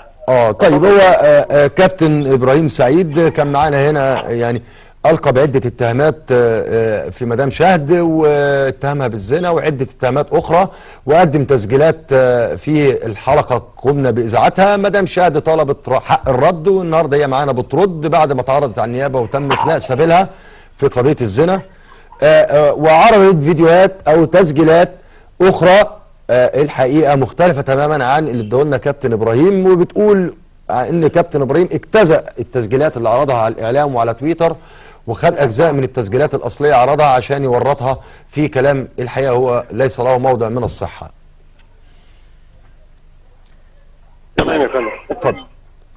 هو احنا نقدر نقول ان كل القانون اكفل الحريه لكل طرفين مختلفين معروض نزاعهم على القضاء، ان كل واحد يسلك السبيل اللي خاص به في الدفاع عن وجهة نظره القانونية، من حيث كان الكابتن إبراهيم سعيد من حقه يثبت ما يدعيه، ومن حق مدام شهد إن هي تنفي هذا الادعاء.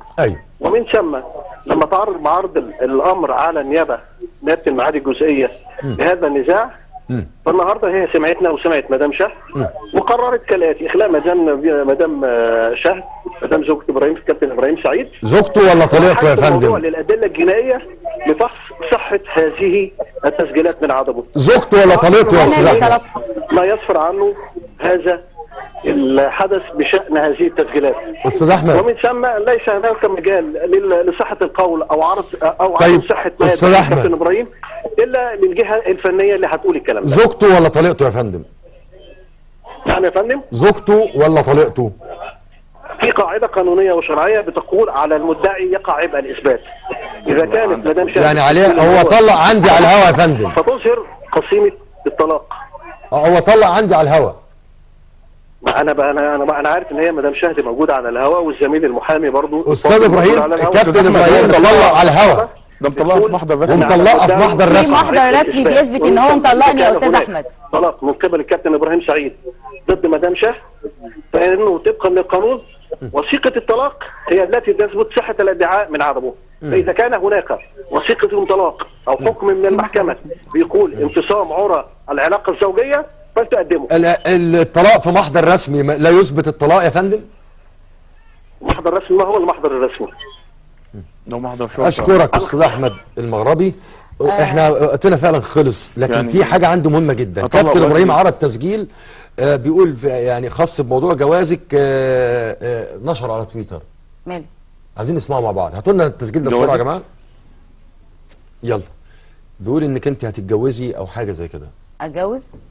مش عارف تتجوز ازاي وانت لسه ما خدتش لسه ما خدتيش الورقه الرسميه زي ما قال المحامي. يعني شرعا هي مطلقه منه يا فندم. هو مطلق امريكاني عندك هنا، انا مش فاهم يعني هو لما كان عند حضرتك هنا قال لك طالق بالثلاثه في محضر رسمي يصل، وفي محضر رسمي. هاتوا الفيديو يا جماعه. مطلق امريكاني. هاتوه. هو المره اللي فاتت لما كنا هنا ومش عارفه وكده وفي موقف كده حصل، فالمهم قال لي ما تيجي نتجوز. وصلت له كده رحت ضحكت له لا والنبي. قال لي ايه ما تشرفيش انك تتجوزيني يعني ولا ايه؟ قلت له لا طبعا يا قلبي، بس انا مش عايزه اتجوز تاني. وش كده قلتها له. ما قالهاليش تاني بقى، ما اعرفش، فاهمه؟ وتاني حاجه انا لسه مش عارفه، يعني لسه ما خدتش قرار انا معايا على انهي وضع ولا لا. انا مش عايزه بصي ابوظ الدنيا كلها وبعد كده ولا اللي تحت شافتي وانا برقص ولا اللي فوق سمعني وانا برقص. لا، انا عايزه الاول احدد هو عايز ايه واخره معايا ايه والجو ده كله اشوف الاول، فاهماني؟ بس تعالي بقى ايه اسمه ايه يا ربي، بسم الله الرحمن الرحيم. عايز يشطب الشقه بتاعته اللي هنا. هو انا مش فاهم التسجيل الصوت اللي هو منزله ده فيه ايه؟ يعني اتنين ستات بيتكلموا مع بعض، جايز تكون هي قاعده بتتكلم مع واحده صاحبتها وبتوسع الكلام عليها، جايز يكون في حد قال لها مثلا انا عايز اتجوزك، فقالت لا انا مش عايز اتجوز. هو الكلام دوت دليل زنا يا ابراهيم؟ الزنا وقع وتلبس وشهود وركن مادي وركن معنوي. عربيتين بكل واحده فيهم بنص مليون. طب انا بعت له فلوس من دبي ليه؟ مستني مني فلوس؟ مش عارف هو مستني مني فلوس؟ ده جوزك يعني؟ الشيك بشيك ايه؟ الشيك بتاع العربيه كان طالع من منطق للمعرض بالظبط. الشيك انا الشيك اللي مدفوع دافعينه بيه في الاول مرسيدس باسم طالع من مامتها. اسم مامتي. احنا عندنا الشيك ده يا جماعه معاك يا استاذ هيثم؟ لا مش معايا. لا بس انا ممكن ابعته لك تمام. قال لك ان والدتي ما بتقدرش تتحرك، ما بتعملش، ما عندهمش، جايبني من البلد، من الفلاحين، الكلام ده كله. حد من جيرانكم الاستاذ عمرو. مساء الخير يا استاذ عمرو. يا فندم. مساء الخير يا فندم، انت على الهوا. مساء النور يا فندم. اتفضل يا فندم. يا فندم مقبل. اتفضل، انت حضرتك على الهوا. حضرتك يا فندم الناس دي جيراننا من 5 سنين. من اول ما جم يوظفوا الشقه. اخر الاحداث ان في اول 10 ايام من شهر 12 صادفنا ان في شخصيه غريبه غير المدام طبعا عند استاذ ابراهيم. كان في شخصيه غريبه غير المدام عنده في الشقه؟ مغربيه اللي هي مراته، اللي هو قال ان دي مغربيه اللي هو اللي هو اعلن معايا هنا ان هو تزوجها. ده التاريخ كام؟ كان الكلام اول 10 ايام من شهر 12. من شهر 12. هو اعلن جوازه منها في شهر 3. في 1/3. وهو متجوزها في 1/3. انت بتفسر ده بايه يا استاذ عمرو وانت جار لهم يعني؟ كل واحد حر في مكانه، بس هي شهاده لله مش لحد. اشكرك يا استاذ عمرو. انت بتفسري كلام الاستاذ عمرو ده يعني ايه؟ يعني الحقيقه انا عايز اعرف، والناس اكيد عايزه تعرف. ابراهيم لما يبقى اخر 10 ايام في 12 ده اخر بعد ما انا سافرت دبي ب5 ايام. هو بعت لي رساله بيقول لي انا رميتك عشان عايز اخلص منك. anyway اخر 10 ايام في شهر 12 انا بعت له تحويل يوم 30/12 عشان يقضي النيو يير. يقضي النيو يير 30/12 راس السنه الجديد. فانا لو كنت اعرف ان معايا حد تاني ما كنتش بعت حاجه. يعني كانت هي صرفت بقى، كانت هي دفعت بقى، كانت هي عملت اي حاجه، ما يخصنيش انا الكلام ده. عايزه تقولي انك انت بعتي له الفلوس اللي هو يعني احتفل براس السنه بيها؟ طبعا. من جيبك؟ طبعا. استاذ هيثم، هرجع لموضوع السفر تاني، لان ده موضوع الحقيقه مربط الفرس في الموضوع، اللي هو موضوع ان هي سافرت دبي بدون علم زوجها مدام شهد، وهو الحقيقه قال ان هي مزوره اقامه دبي، وهو لم يكن على علم بالسفر بتاعها، واحنا عرضنا فيديو قال ان انا موصلها للمطار بنفسي. فالكلام فيه تناقض. لكن كمان عندنا فيديو هو بيتهم مدام شهد بتزوير الاقامه، هنعرضه على حضرتك وعايز منك انت رد عليه، رد قانوني عليه. تمام. هاتوا لنا يا جماعه الفيديو اللي هو من حلقه خط احمر اللي هو بيتهم مدام شهد. طب هناخده بعد هناخده معانا حد تاني من الجيران. طيب هناخد بس الاول الفيديو بتاع الكابتن ابراهيم اللي هو عندنا في حلقه خط احمر اللي بيتهم مدام شهد بتزوير الاقامه. هاتوه لنا يا جماعه. يا جماعه الصوره الضوئيه بتاعت تحركات السيده ابتسام زوجة الكابتن ابراهيم. على فكره هي مش زوجتي، يعني احنا هي مش زوجتك؟ تعتبر مش زوجتي، يعني قال لي ان انا مطلقها يوم راس السنه. انت مطلقها؟ مش رسمي، مطلقها يعني اللي هو اليمين، اللي هو رميت اليمين. ايوه، لكن ما ردتهاش. لا ما ردهاش. ارد ايه؟ عايز اخلص. مراتك ام ابنك يعني. لا يعني حضرتك شفت الفيديو؟ مطلعني من انا يوم ليه راس السنه. سؤال اقول يا مدام شهد، عايز تقولي مطلعني من يوم راس السنه وانا بعت له تحويل يوم راس السنه ب $1300. مش عارفه ازاي، بس انا هقول لحضرتك على حاجه. $1300. هقول لحضرتك على حاجه. انا قدمت استقالتي ورجعت من دبي بعد ما حد من الجيران بلغني في رساله على التليفون بتاعي ان في حد مقيم مع الكابتن في الشقه بتاعت حضرتك يا مدام، واحنا حبينا نقول لك عشان احنا ما شفناش منك اي حاجه وحشه. بس لما انا نزلت وعرفت الموضوع كله. حد من الجيران بلغك؟ اتفضلي. تمام. لما انا نزلت وعرفت الموضوع كله واجهت ابراهيم، قلت له ليه في بيتي؟ ليه في بيتي؟ ليه تجيب حد اصلا في بيتي؟ ليه الكلام ده كله؟ هو راح عند محامي النادي عمل ورقه عرفي اصلا ما توثقتش. انا اتحدى ابراهيم يطلع لي بورقه. اتحداك يا ابراهيم تطلع لي بورقه. قال معايا هنا ان هو متزوج رسمي. بص هقول لحضرتك حاجه. ابراهيم سعيد لو كح هيصور لنا الكحه وينزلها لنا على تويتر.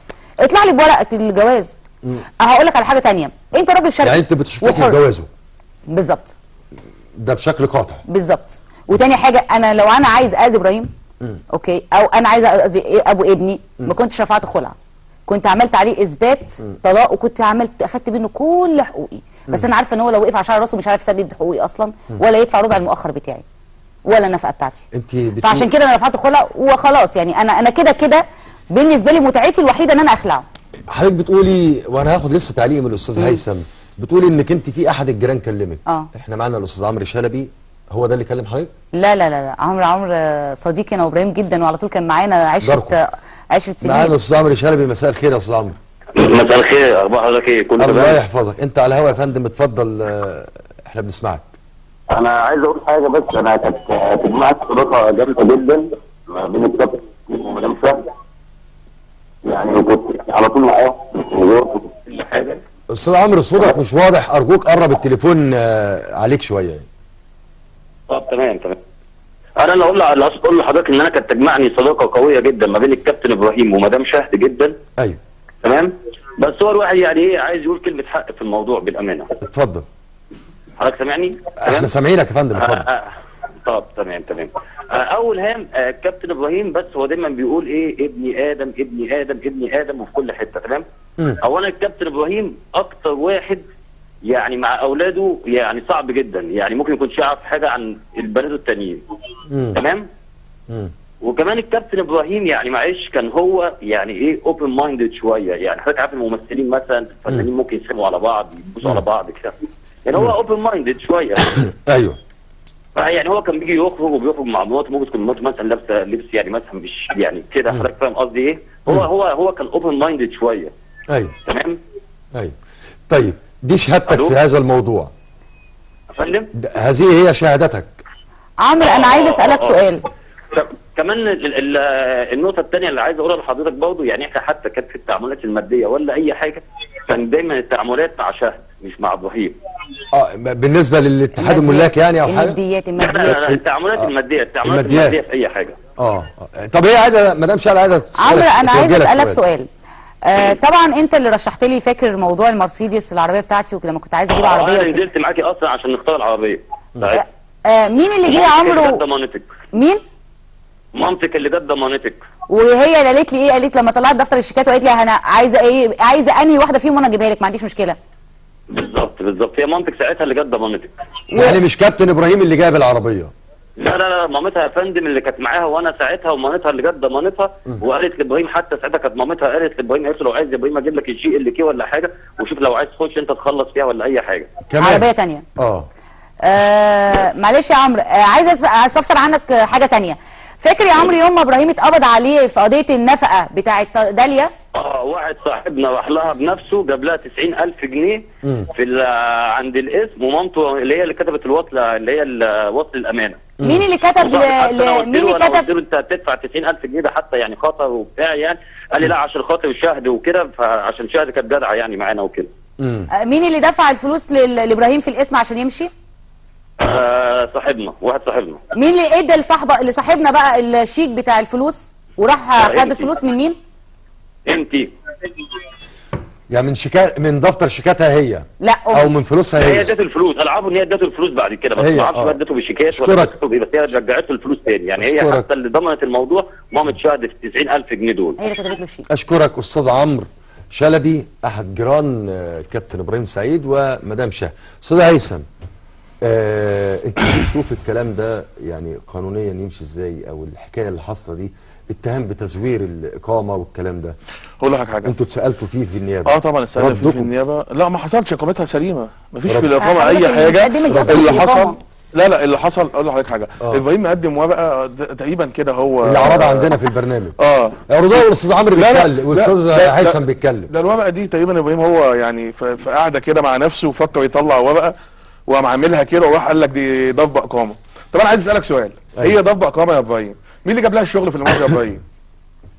مين؟ انت اللي جاب لها الشغل واصحابك اللي مشغلينها هناك، والاقامه بتاعتها طالعه بصفه رسميه، ولو انت عارف ان اقامتها ما بتعملش شو عشان تستعطف بيه الناس وتشهر بيها، لا انت عارف ان اقامتها سليمه، ولو عارف ان اقامتها فيها حاجه غلط كنت كلفت المحامي الدولي الكبير اللي انت تعبنا بيه طول اليوم انه يلتجئ لسلطات في دبي ويقول لهم يا جماعه الراجل دوت زوجها على قسيمه الجواز، طبعا سيبك من الشرع عشان الشرع دوت انت مطلعها 20 مره قبل كده.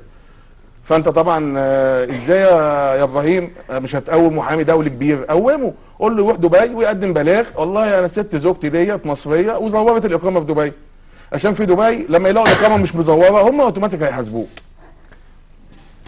طيب مدام شهد، انا شايفك عندك هستيريا الضحك الحقيقه. يعني كنت متوقع ان انا يعني هلاقيك يعني الموضوع يعني انا عايزه اقول لحضرتك على معلومه انت... معلش.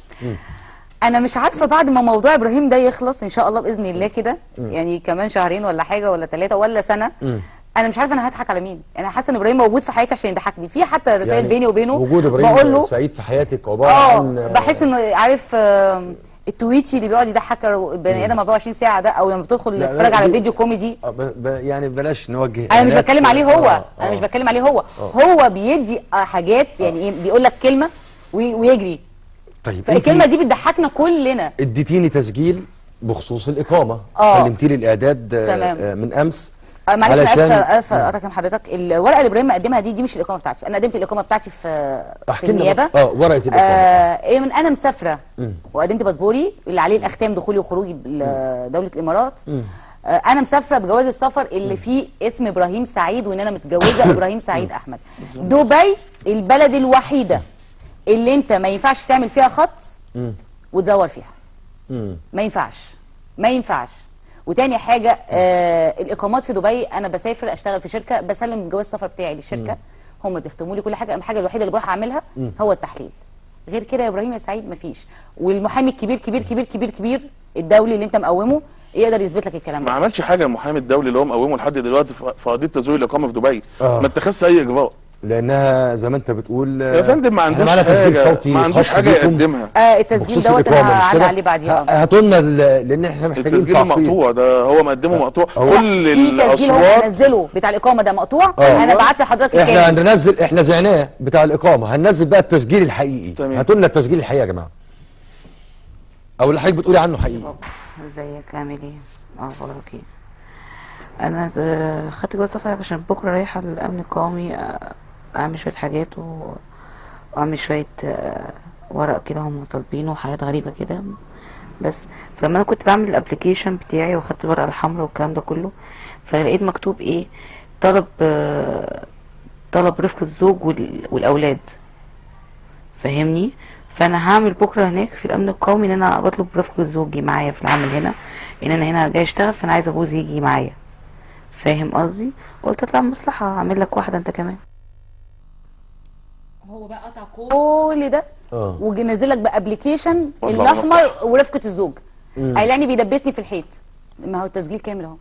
انا على فكره عاوزه احكي لك حاجه. كمان عايزه تعملي له شغل، عايزه اجيب جوزي معايا.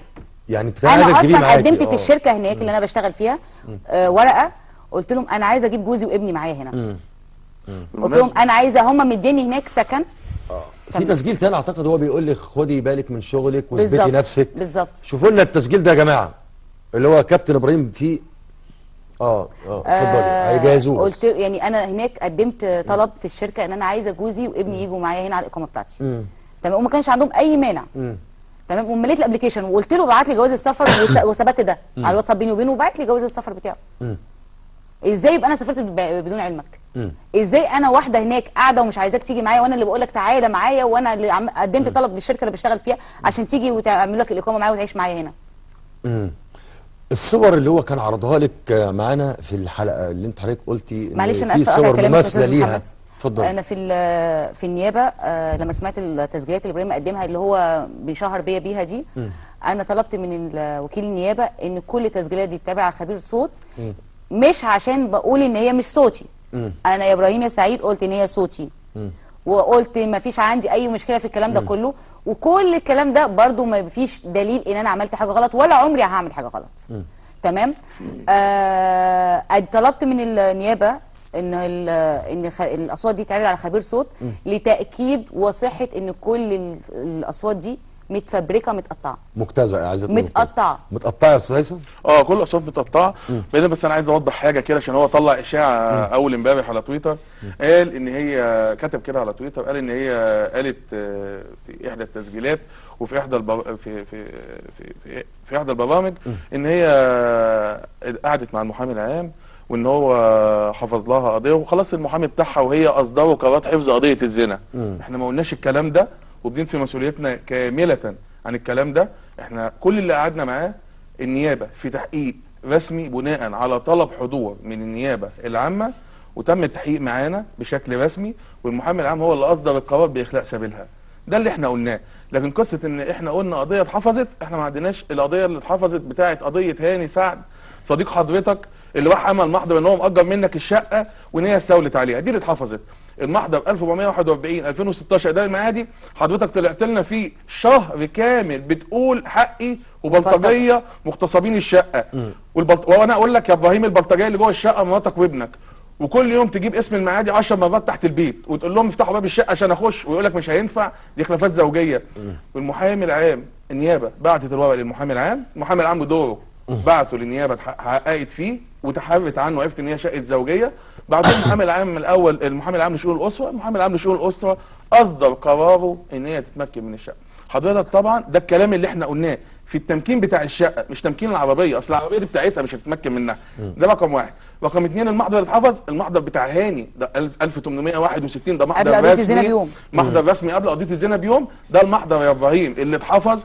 لكن دعوه الزنا احنا ان شاء الله باذن الله سبحانه وتعالى هناخد فيها براءه باذن الله سبحانه وتعالى، لانك انت عارف كده بتستبق حكم المحكمه يا فندم. انا بقول باذن الله يا فندم، انا ما استبقتش حكم المحكمه. وبعدين من واقع خبرتي القانونيه قضيه الزنا اللي ابراهيم سعيد عاملها منهدمه الاركان، لا ليها ركن مادي ولا ركن معنوي. هنا على الصور اللي يا فندم مش ده اللي اتصورت لحضرتك على وفي تسجيل صوتي تقولي قعدنا على المارينا واتغدينا. معلش في قعدتنا على المارينا وكان نادلز. انا بعت للاعداد الصوت الحقيقي اللي ابراهيم قطعه. هو كان عارض فيديو بيقول فيه جاهزيه يا عبير، بيقول فيه ان انت يعني في شخص ما حضرتك قعدت معاه على المارينا واتغديتوا والكلام ده، مفيش اللي هو موجود معاك في الصور يعني. مفيش اسم مذكور في الفويس ده، هو قاطع وجايب قاعدين على المارينا مش عارفه ايه. اصل الصوت عندي في سلوى انا وسلوى قاعدين، هي وسلوى انا شايف كلمه انا وسلوى جايب ايه عندي في الاوتيل. انا بقول سلوى عندي في الاوتيل قاعدين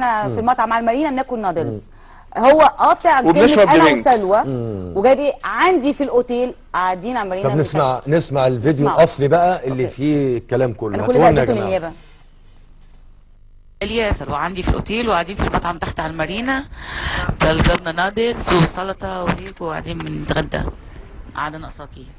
الصوره دي كان هو معاها فيها. الصوره دي شهر بيا ومقدمها للنيابه. انا وسلوى الاول اهم حاجه دي. انا وسلوى داليا سلوى عندي في الاوتيل، مش واحد خالص. داليا سلوى عندي بقى للصور اللي اتعرضت واللي هو يعتمد عليها كابتن ابراهيم. الصور حضرتك اللي ابراهيم شهر بيا بيها وانا واقفه في صور قدمتها للنيابه بنفس الموضوع. انت بعتيها للاعداد؟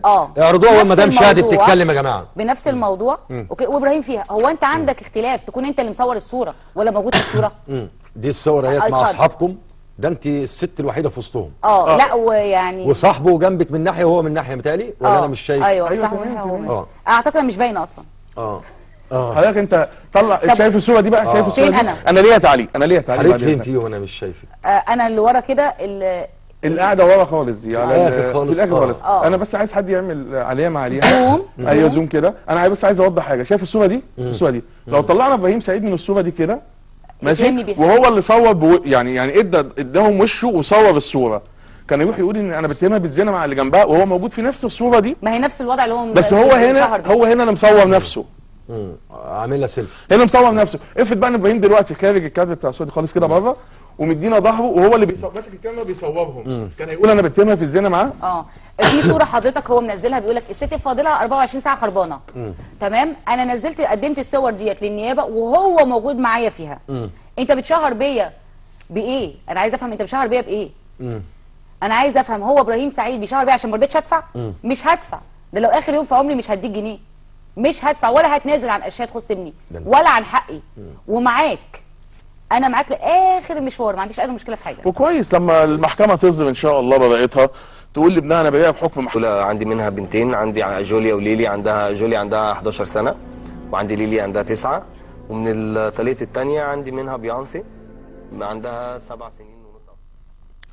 ايه رايك في الكلام ده؟ ده هو مش ما اعتقدش ان ده اللقاء الوحيد اللي كان بيقول عليا كده. في برضه لقاء مع استاذ ولي براشي، كل اللقاءات اللي كان بيطلعها كان بيتكلم عليا بنفس الطريقه. واعتقد ان هو لو ما كانش متاكد ان انا وقفت جنبه زي ما هو ذكر في الحلقه، وان احنا متفاهمين، وان انا وقفت جنبه كتير واستحملت معاه اللي ما حدش يستحمله وشلته كتير واشتغلت كتير وصرفت كتير وعملت كتير وبنيت كتير، صرفت على بيتي صرفت على ابني، وهو- صرفت على وهو كابتن ابو إبراهيم ابني. ما كانش بيصرف على بيته؟ ابراهيم سعيد، احنا نبدا بقى من اول مشوار من اوله. اتفضل. ابراهيم سعيد لعب في كام نادي؟ الاهلي وفي الزمالك اول لاعب كوره يحترف في الدوري الانجليزي، اول عربي يحترف في الدوري الانجليزي، زي ما راح زي ما جه. الاهلي دفع فيه مش عارفه كام مليون ولا 2 مليون ولا مليون ونص غرامه او مش عارفه تعويض مش عارف ايه. الزمالك برضو نفس القصه، طلع منه بغرامه وبتعويض. الاتحاد الاسكندري دفع 380,000 عشان ياخد عقده ويمشي. اعتقد ان ابراهيم سعيد كان بيلعب في الانديه وبيدفع، وكل فلوس ابراهيم سعيد ما هو هقول لك بيدفع من لا ايراد الكوره يعني. لا هفهم حضرتك ازاي. عارف حضرتك لما تاخد شغلانه وتكسب فيها، فتاخد شغلانه ثانيه تخسر فيها، فتاخد من اللي دي تسد في دي. هو ابراهيم كان بيعمل كده، كسب في حاجه كان بيروح يخسر في حاجه. ابراهيم سعيد بيصعب عليه نجاح، كانه متحدى نفسه ان هو هيعيش عمره كله بيدمر نفسه، بيقع، بيفشل في كل حاجه. ده كانه بيصعب عليه نفسه، مصمم على الدمار. بدرجه ان انا لما قلت له ابراهيم سعيد انا بشتري اب لابني، اديني ورقتي وزي ما دخلنا معروف نطلع بمعروف، وهسيب لك الشقه وهسيب لك العربيه، ولو عايز فلوس في اي وقت ارفع عليا سماعه تليفون، انا هبعت لك اي حاجه انت عايزها، بس ما تحتاجش لحد. انت ابو ابني، ما تفيش في يوم من الايام ترفع سماعه تليفون تستلف من حد حاجه، عشان على الاقل ابو ابني انا هبني فيه عشان ابني بيتبني جنبه. انت هتقع ابني هيقع. بس قال لي قلت له عشان تعرف تعيش، عشان تعرف تبني نفسك، وعشان وعشان وعشان وعشان ومش هسيبك متدمر، عشان عارفه كويس جدا ان انا لو وقفت قدامك انت هتتدمر. لو وقفت قدامه؟ طبعا. واديكي وقفت قدامه. استاذ هيثم، انتوا رفعتوا قضيه خلع. تمام. ليه وصلنا للنتيجه دي؟ انا عايز اقول لك انا كنت عملت مداخله مع حضرتك وقلت لك ان ابراهيم سعيد طلق مدام شهدي 20 مره. 20 حتى انت استغربت، قلت لي 20 مره، قلت لك 20 مره. دلوقتي حتى وانت انا عايز اقول لك انا معايا لابراهيم سعيد 4 وثائق رسميه بتقول ان هو مطلق مدام شهدي. بتواريخ مختلفه. 4 وثائق بتواريخ مختلفه بتقول ان هو مطلقها. غير ده ثابت رسمي، غير بقى اللي انا مطلقك وطلاق 3 وانت طالق مني بال3، خلاص انت اتنازلي وانا هديك الورقه بتاعتك. اصبح ابراهيم سعيد عامل مأزق قدام الناس. حتى طلع عند حضرتك طلقها هنا طلقتين، خلي بالك هو طلقها في اخر الحلقه وطلقها في اول حلقه. اول حلقه حضرتك قال لك انا مطلقها من راس السنه وما ردتهاش. انت حضرتك سالته قلت له انت رديتها، قال لك ما رديتهاش. جه اخر الحلقه قال لك ايه؟ اما بقول له هي رافعه قضيه خلع، بص على الكاميرا قال لك هي فين؟ وما قال لها انت طالق بال3. فحضرتك قلت له طب المعد بيقول، قال لك انت طالق بال3 وبال4 وبال15. طلق. تمام. تاني يوم جه على المحكمه، بعت المحامي قال لك انا عايز امنع شهد وادم هما الاثنين من السفر. طيب راح عند المحامي العام قال له انا عامل قضيه زنا لزوجتي، ما قالوش بقى طليقتي، قال له زوجتي. بص ده بعد ما كان عندنا في بعد ما كان عندك يا فندم، بعد ما كان عندك على طول. يعني هو اصلا ما كانش مقدم البلاغ وهو معانا في الحلقه؟ لا كان مقدم البلاغ يوم 22/3 قبل ما يطلع معانا. تمام. هو اعلن البلاغ دوت على السوشيال ميديا على تويتر عنده يوم 18 ولا يوم 19 قبل ما يقدمه اصلا للنائب العام. اعلن عنه، صوره ونزله كده قبل ما يقدمه للنائب العام. انا مش عارفه ازاي قبل ما ياخد يعني هو شهر قبل ما ينزله، شهر بيا قبل ما يستنى حكم القاضي عليا او النيابه عليا. ما استناش حكم المحكمه، ما استناش. وبعدين انت لسه مطلقها امبارح، رايح تقول دي مراتي وانا عامل لها دعوه زنا وعايز حقي، انت لسه مطلقها. فهو بيعمل مأزق. ايه المأزق ده؟ ان هو بيطلق شرعا، انه بيلقي يمين الطلاق وبينهي بيه العلاقه الزوجيه وما بيردش، وبعد كده بيجي يقول لك لا هي انا معايا منها قسيمه ما اتطلقتش قانونا. هو عايز مأزق غريب. هو كابتن ابراهيم وهو معانا هنا في الحلقه يعني انا اسف كذب مدام شاهد وبيقول ان اصلا ما كانش في خلافات ما بيننا. طب يا فندم في محضر يوم 25/7. هاتوا لنا الفيديو اللي هو بيقول فيه كده يا جماعه. في محضر يوم 25/7. هاتوا لنا الفيديو اللي هو بيقول فيه ان ما كانش في خلافات بيننا انا وهي، لكن الحقيقه انا شايف ان كل المحاضر دي قبل الحلقه بكتير. يا فندم لا والمحضر مكتوب فيه تقرير طبي. رفع قضيه الخلع 3. هاتوا لنا الفيديو كده يا جماعه. انا بس الناس هي كانت في احد البرامج كانت طالعه بتتكلم ان احنا في خلافات، انا ما كانش في خلاف خالص على فكره. ان هي لان اصلا قبل ما اليوم اللي هي كانت مسافره فيه دبي انا موصلها المطار. ده كان بتاريخ كام يا كابتن؟ كان بتاريخ 15/12. انا اللي موصلها المطار وكان الامور عاديه خالص.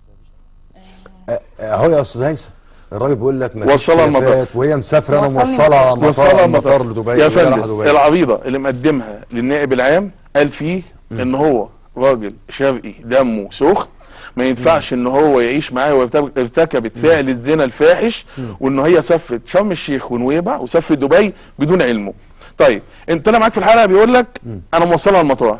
طيب انا عندي النهارده حواله هو مستلمها بخط ايده وماضي عليها انه استلم منها فلوس وهي في دبي، هيبعتها له فلوس من دبي مش بعتها له حواله ب 3000 دولار. بعتها له فلوس من هاتوا لنا الحواله يا جماعه يا فندم. الحواله من دبي مش من راس البر ولا من جمصه. اعرضوا لنا الحواله يا جماعه عشان كله يبقى بالمستندات، ومن حق كابتن ابراهيم لو عايز يرد اهلا وسهلا بيه. مدام شادي انت كنت بتضحكي وهو بيتكلم ان هو الاستاذ هيثم ان هو موصلك زوج الكابتن ابراهيم لحد المطار. ابراهيم موصلني مطار في المرتين اللي سافرت فيهم، هو اللي كان موصلني. ده الحواله اهي على الهواء. اتفضلي يا فندم. الحواله عايزه اقول لحضرتك على حاجه بس اوضح للناس نقطه. حضرتك لما بتدخل مكتب التحويلات اوكي بتاخد ورقه صفراء كده، حضرتك ايه اللي بتملاها؟ لازم يكون معاك رقم التحويل، لازم يكون تكتب البلد اللي مرسل منها التحويل، لازم تكتب مين اسم اللي محول لك. فما اعتقدش ان هو بيكتب كتب ان انا بعتها له من اسكندريه، كتب بلد التحويل بتاع الدوله اللي مرسل منها الفلوس دبي، رقم التحويل انا اللي بعته له على الواتساب واسمي وهو ماضي عليه، وانا قدمته برده في النيابه. بيقول لك انا سافرت بدون علم، سافرت بدون علم. ما كنت بتستلم مني الفلوس دي ازاي؟ وصلتني مطار، كنت مسافره اسكندريه في طياره؟ مش عارف، مش فاهمه. بس فازاي يعني البعض قال لك عمرنا ما كان في خلافات بيننا. امال المحاضر دي ايه؟ المحاضر دي سابقه لكل المشاكل دي. ازاي المحضر ده يوم 25/7 25/7. بص هقول لحضرتك على حاجه. انا من يوم ما اتجوزت ابراهيم سعيد وانا عارفه واثقه ومتاكده ان يوم ما هيفكر يشتغل، وانا قلت الكلام ده للاستاذ هيثم لما طلبت الطلاق وقلت لك ارفع لي عليه خلع من قبل 25/7. قلت لهم الكلام ده، قلت لوالدتي قلت لاخواتي، قلت لهم انا ابراهيم لو هيفتح كشك سجاير ويبدا يمسك كل يوم في ايديه جنيه هيستغنى عني. هو عايزني عشان اصرف عليه مش اكتر. انت بتصرفي على ابراهيم سعيد؟ انا بصرف على ابراهيم سعيد. ده كلام معقوله؟ انا يطلع لي مستند واحد هو كان بيشتغل ايه، يطلع لي مستند واحد فلوسه فين، يطلع لي الكلام ده كله، يطلع لي مستند واحد. عندك مرتبات جايلك منين؟ بيقول لك انا بتاجر في السوق بفلوسي. ليه؟ هو انت تاجر فاكهه؟ مش عارف. مش يعني ايه بتاجر بفلوسك؟ فين بتاجر في فاكهه؟ هو لاعب مشهور. بالظبط. هو مدرب لنادي جولدي. بالظبط. يطلع لي ابراهيم سعيد يعني من 19/5 يعني. يطلع لي ابراهيم سعيد من 19/5 بيجي له دخل منين؟ من نادي جولدي. انا عايزه بس حضرتك لو اي حد من يعرفني انا وابراهيم كويس جدا يعمل مداخله ويقول كلمه حق. مين فينا اللي كان بيشتغل؟ مين فينا اللي كان بيبقى قاعد في البيت؟ مين فينا اللي كان بيشيل الهم؟ يعني انت مين فينا اللي كان ابراهيم سعيد بيروح يستلف من الناس ويتداين وانا اللي اروح ادفع؟ يا خبر كمان؟ كمان. يعني مش ابراهيم سعيد يوم اتقبض عليه في شهر 12 2014 في قضيه النفقه بتاعت طليقته. اقول لحضرتك على حاجه، ابراهيم سعيد كان كل فلوسه اللي قبل حضرتك لا الاولى ام البنات. كل فلوس ابراهيم سعيد كاتبها باسم والدته عشان النفقه بتاعت البنات هم رافعين قواضي. يعني عنده فلوس اهو. ما انت بتقر ان عنده فلوس. لا انا ما قلتش ان هو ما عندوش فلوس، انا قلت كل فلوسه باسم والدته. بس ممكن حضرتك تموت وانا اموت وابراهيم سعيد يموت ذات نفسه وما يشوفش جنيه. ما يشوفش جنيه. هي عندها مبدا روح اشتغل واصرف على نفسك. اما الفلوس اللي معايا لا يا دوب مكفياني الادويه بتاعتي. اول مره اشوف واحده بتجيب ادويه في الشهر ب 30000 جنيه. 30000 دول بتوع ايه؟ بتوع الفوائد اللي بتطلع لها في الفلوس بتاعت ابراهيم. اول مره في حياتي. حضرتك انت في تصريح ليكي في احد المواقع اول امس بتقولي انك انت بتدي ابراهيم سعيد مصروفه. هقول لحضرتك على حاجه. لو حسبنا انا عندي عربيتين. واحده جبتها لابراهيم جيب اللي هو جابهم لك باسم اللي هو جابهم لي، يطلع لي مستند واحد بالفلوس دي. طب هقول لحضرتك على حاجه. ابراهيم سعيد معاه فلوس ومالتي ملياردير وبيصرف عليا وبيجيب لي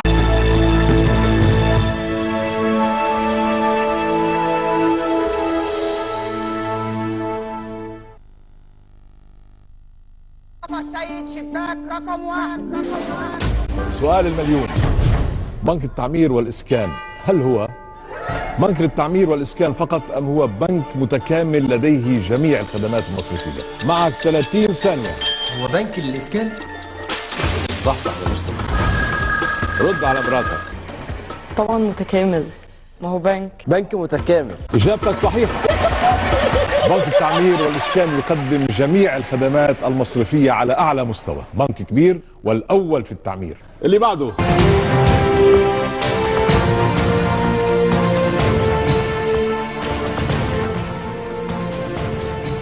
زي ما حضراتكم شفتم فضايح وزاره الاثار يعني من كل حته، جايبين لكم من السويس وجايبين لكم من وادي الجديد. وقبل كده امبارح كنت جايب لك برضه يا وزير الاثار فضيحه تانية من سجن المغول اللي بقى مرتع للبلطجيه ومرتع لمسجلين خطر، وبقى مرتع الحقيقه لحفلات الجنس ما بين المسجلين والبلطجيه، وجبناها لك بالصوت والصوره. بصراحه مش عارف قاعد بتعمل ايه. نفسي افهم وزير الاثار قاعد بيعمل ايه في مكانه هو واللي قبله كمان. لما يبقى عندي سجن المغول ده اللي هو كان القائد صلاح الدين الايوبي بيعتقل فيه اسراه من العدو المغولي، يبقى مرتع بالشكل ده. والنهارده زي ما شفنا الوادي الجديد الفضيحه اللي فيه، وشفنا الفضيحه الثانيه اللي عرضناها على حضراتكم منذ قليل في التقرير السابق من قصر محمد علي اللي بناه الوالي محمد علي في السويس حتى يكون مكان يقضي فيه اوقات تنزهه على قناه السويس ومنطقه محافظات القناه.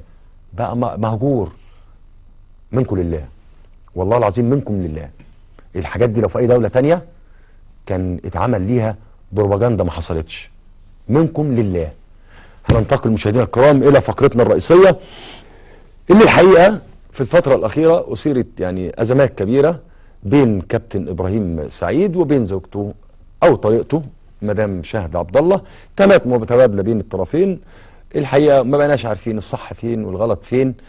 كابتن ابراهيم حل علينا ضيف هنا في البرنامج القى باتهامات ضد زوجته في ذاك الوقت قبل ان يلقي يمين الطلاق على الهواء. هي في الوقت ده رفضت تعمل مداخله، رفضت تتكلم وقالت انا مش هتكلم الا لما تعرض على النيابه واتسال في كل الكلام ده، وبعد كده اشوف النيابه هتحبسني ولا هتخرجني. هي اتعرضت على النيابه واتسالت في كل الاتهامات اللي عملها كابتن ابراهيم سعيد، والنيابه اخلت سبيلها ما حبستهاش. عشان كده هي معانا النهارده هي ومحاميها استاذ هيثم حمد الله. دعونا نرحب بمدام شهد عبد الله طريقه كابتن ابراهيم سعيد. اهلا بيكي. اهلا وسهلا بحضرتك. معانا كمان الاستاذ هيثم حمد الله محامي مدام شهد. اهلا بيك يا استاذ هيثم. اهلا وسهلا بك. ايه الحكايه؟ الحكايه في ايه بالظبط في الموضوع كله؟ هبدا بخمسه كيدي. انت مصوره حاطه صورتين على على صفحتك على الفيسبوك. تمام. وهاتوا لنا الصور اهم. ايه حكايه الصوره دي؟ خمسه كيدي. كيدي دي بتضايق ابراهيم قوي. بتضايقه جدا يعني. بتضايقه. بس فحسيت ان هي بتضايقه بتعصبه بتنرفزه، فقلت له 5 كيدي. انت عايزه تضايقيه يعني؟ لا مش هضايقه بس. امال؟ لا ده ناخد حقي كمان. ده حقك. يعني انت بتشوفي انك انت لما تستفزيه فجزء من اخذان حقك.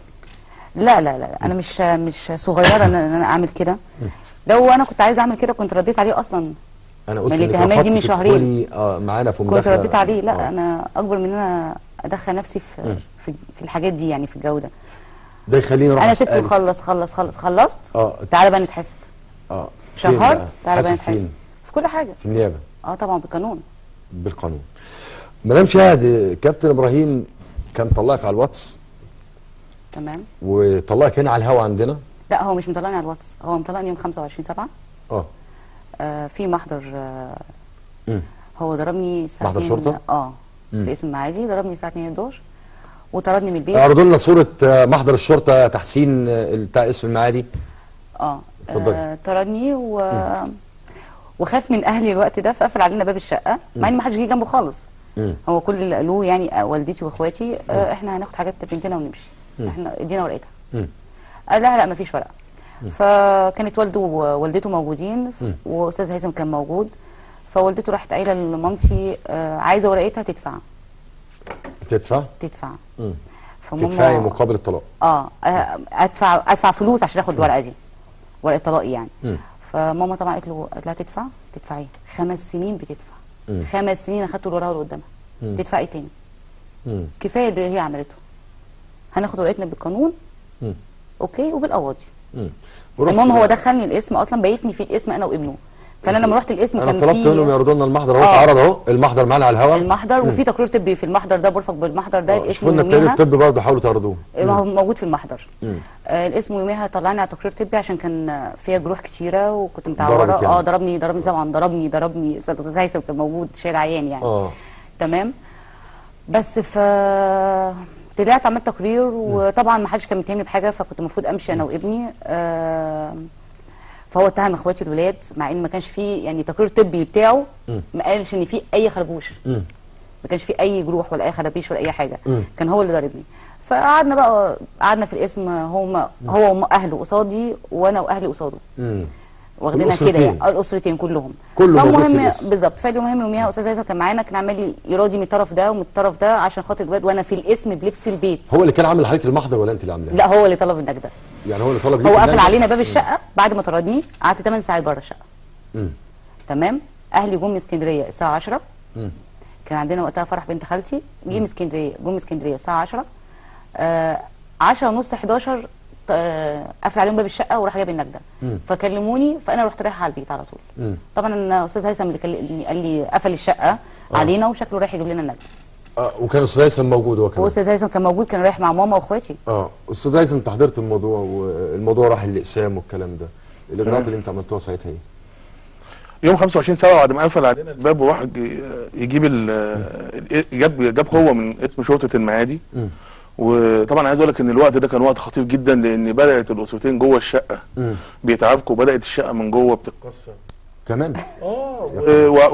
والموقف جوه انا كنت يعني وهو طلع يجري حاسس ان كان في حد باب الشقه وراح يجيب كان في حد ممكن يسقط قاتلا في القصه دي. المهم شويه ولقينا القوه بتاعت الاسم وصلت وبتخبط القوه علينا وفتحوا الباب. ابراهيم جاي معاهم، اول حاجه عملها راح خبى العربيه في المنطقه ده كان بعد العربيه الجيب. كنت انا لسه جايب له عربيه جيب قبل المشكله دي ب4 ايام. طب انا هروح للعربيه، لكن انا ب4 ايام فخباها. اول حاجه خباها. طيب انا هتكلم في العربيه وهتكلم في كل حاجه، لان هو اثرنا الكلام ده مع لا ثانيه معلش انا اسف لقطع حضرتك. هو اليوم ده لما قعدنا في اسم الاستاذ هيثم بيراضي من الناحيه دي ومن الطرف ده من الطرف ده ومن الطرف ده، فانا لما لقيت ان طبعا المحضر خلص واتعمل وتقرير طبي وكده، فانا كنت همشي انا وابني، فلقيت ابراهيم طبعا في الاسم لازم يدخلوا له حجز، ده بايت هيطلع على النيابه متهم. فقال عاوز المتعلقات والدبله والسلسله والحزام، واخدوا منه تليفوناته ولقيته داخل الحجز، وانا كنت ماشيه انا وابني. ف يعني ما رضيتش، قلت لهم طب انا عايزه اصالح خلاص. ما رضيتيش تبيتي ابو ابنك؟ ما رضيتش. هو بيتني. الكلام ده كان 4:30 الفجر بقى، بعد ما قعدنا بقى 5 ساعات ولا 6 ساعات جوه القسم يعني. فقلت لهم لا عايزه اصالح، وفضلت قاعده معاهم في القسم، ما روحتش، وطلعت على النيابه عملت محضر الصلح واخدت عليه هو واهله بعدم التعرض ليا والبيت الزوجيه تاني تماما. طب انا يعني الحقيقه في فيديو يعني ماشي في السكه اللي انت بتقوليها. هو كابتن ابراهيم برضو ايام ما كان في حلقه مع توني خليفه، مع الزميل توني خليفه في برنامجه، قال كلام حلو قوي ليكي. ده يعني قبل الموضوع بتاع الاسم ده بشهرين بس. طب ما تعرضوا لنا الكلام ده وناخد تعليق من مدام شهد عليه. طب انت متزوج، الكلام ما بيزعجش مراتك عن الموضوع ده؟ لا اكيد طبعا بيزعجها، بس الحمد لله انا علاقتي مع زوجتي علاقه كويسه جدا.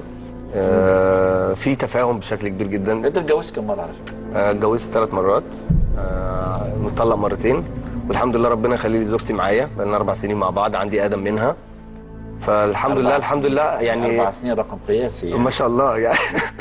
بس هي مراتي بصراحه وقفت معايا كتير ومتفهمه شخصيه ابراهيم وبتعرف تتعامل معايا بشكل كويس. كم عيل عندك؟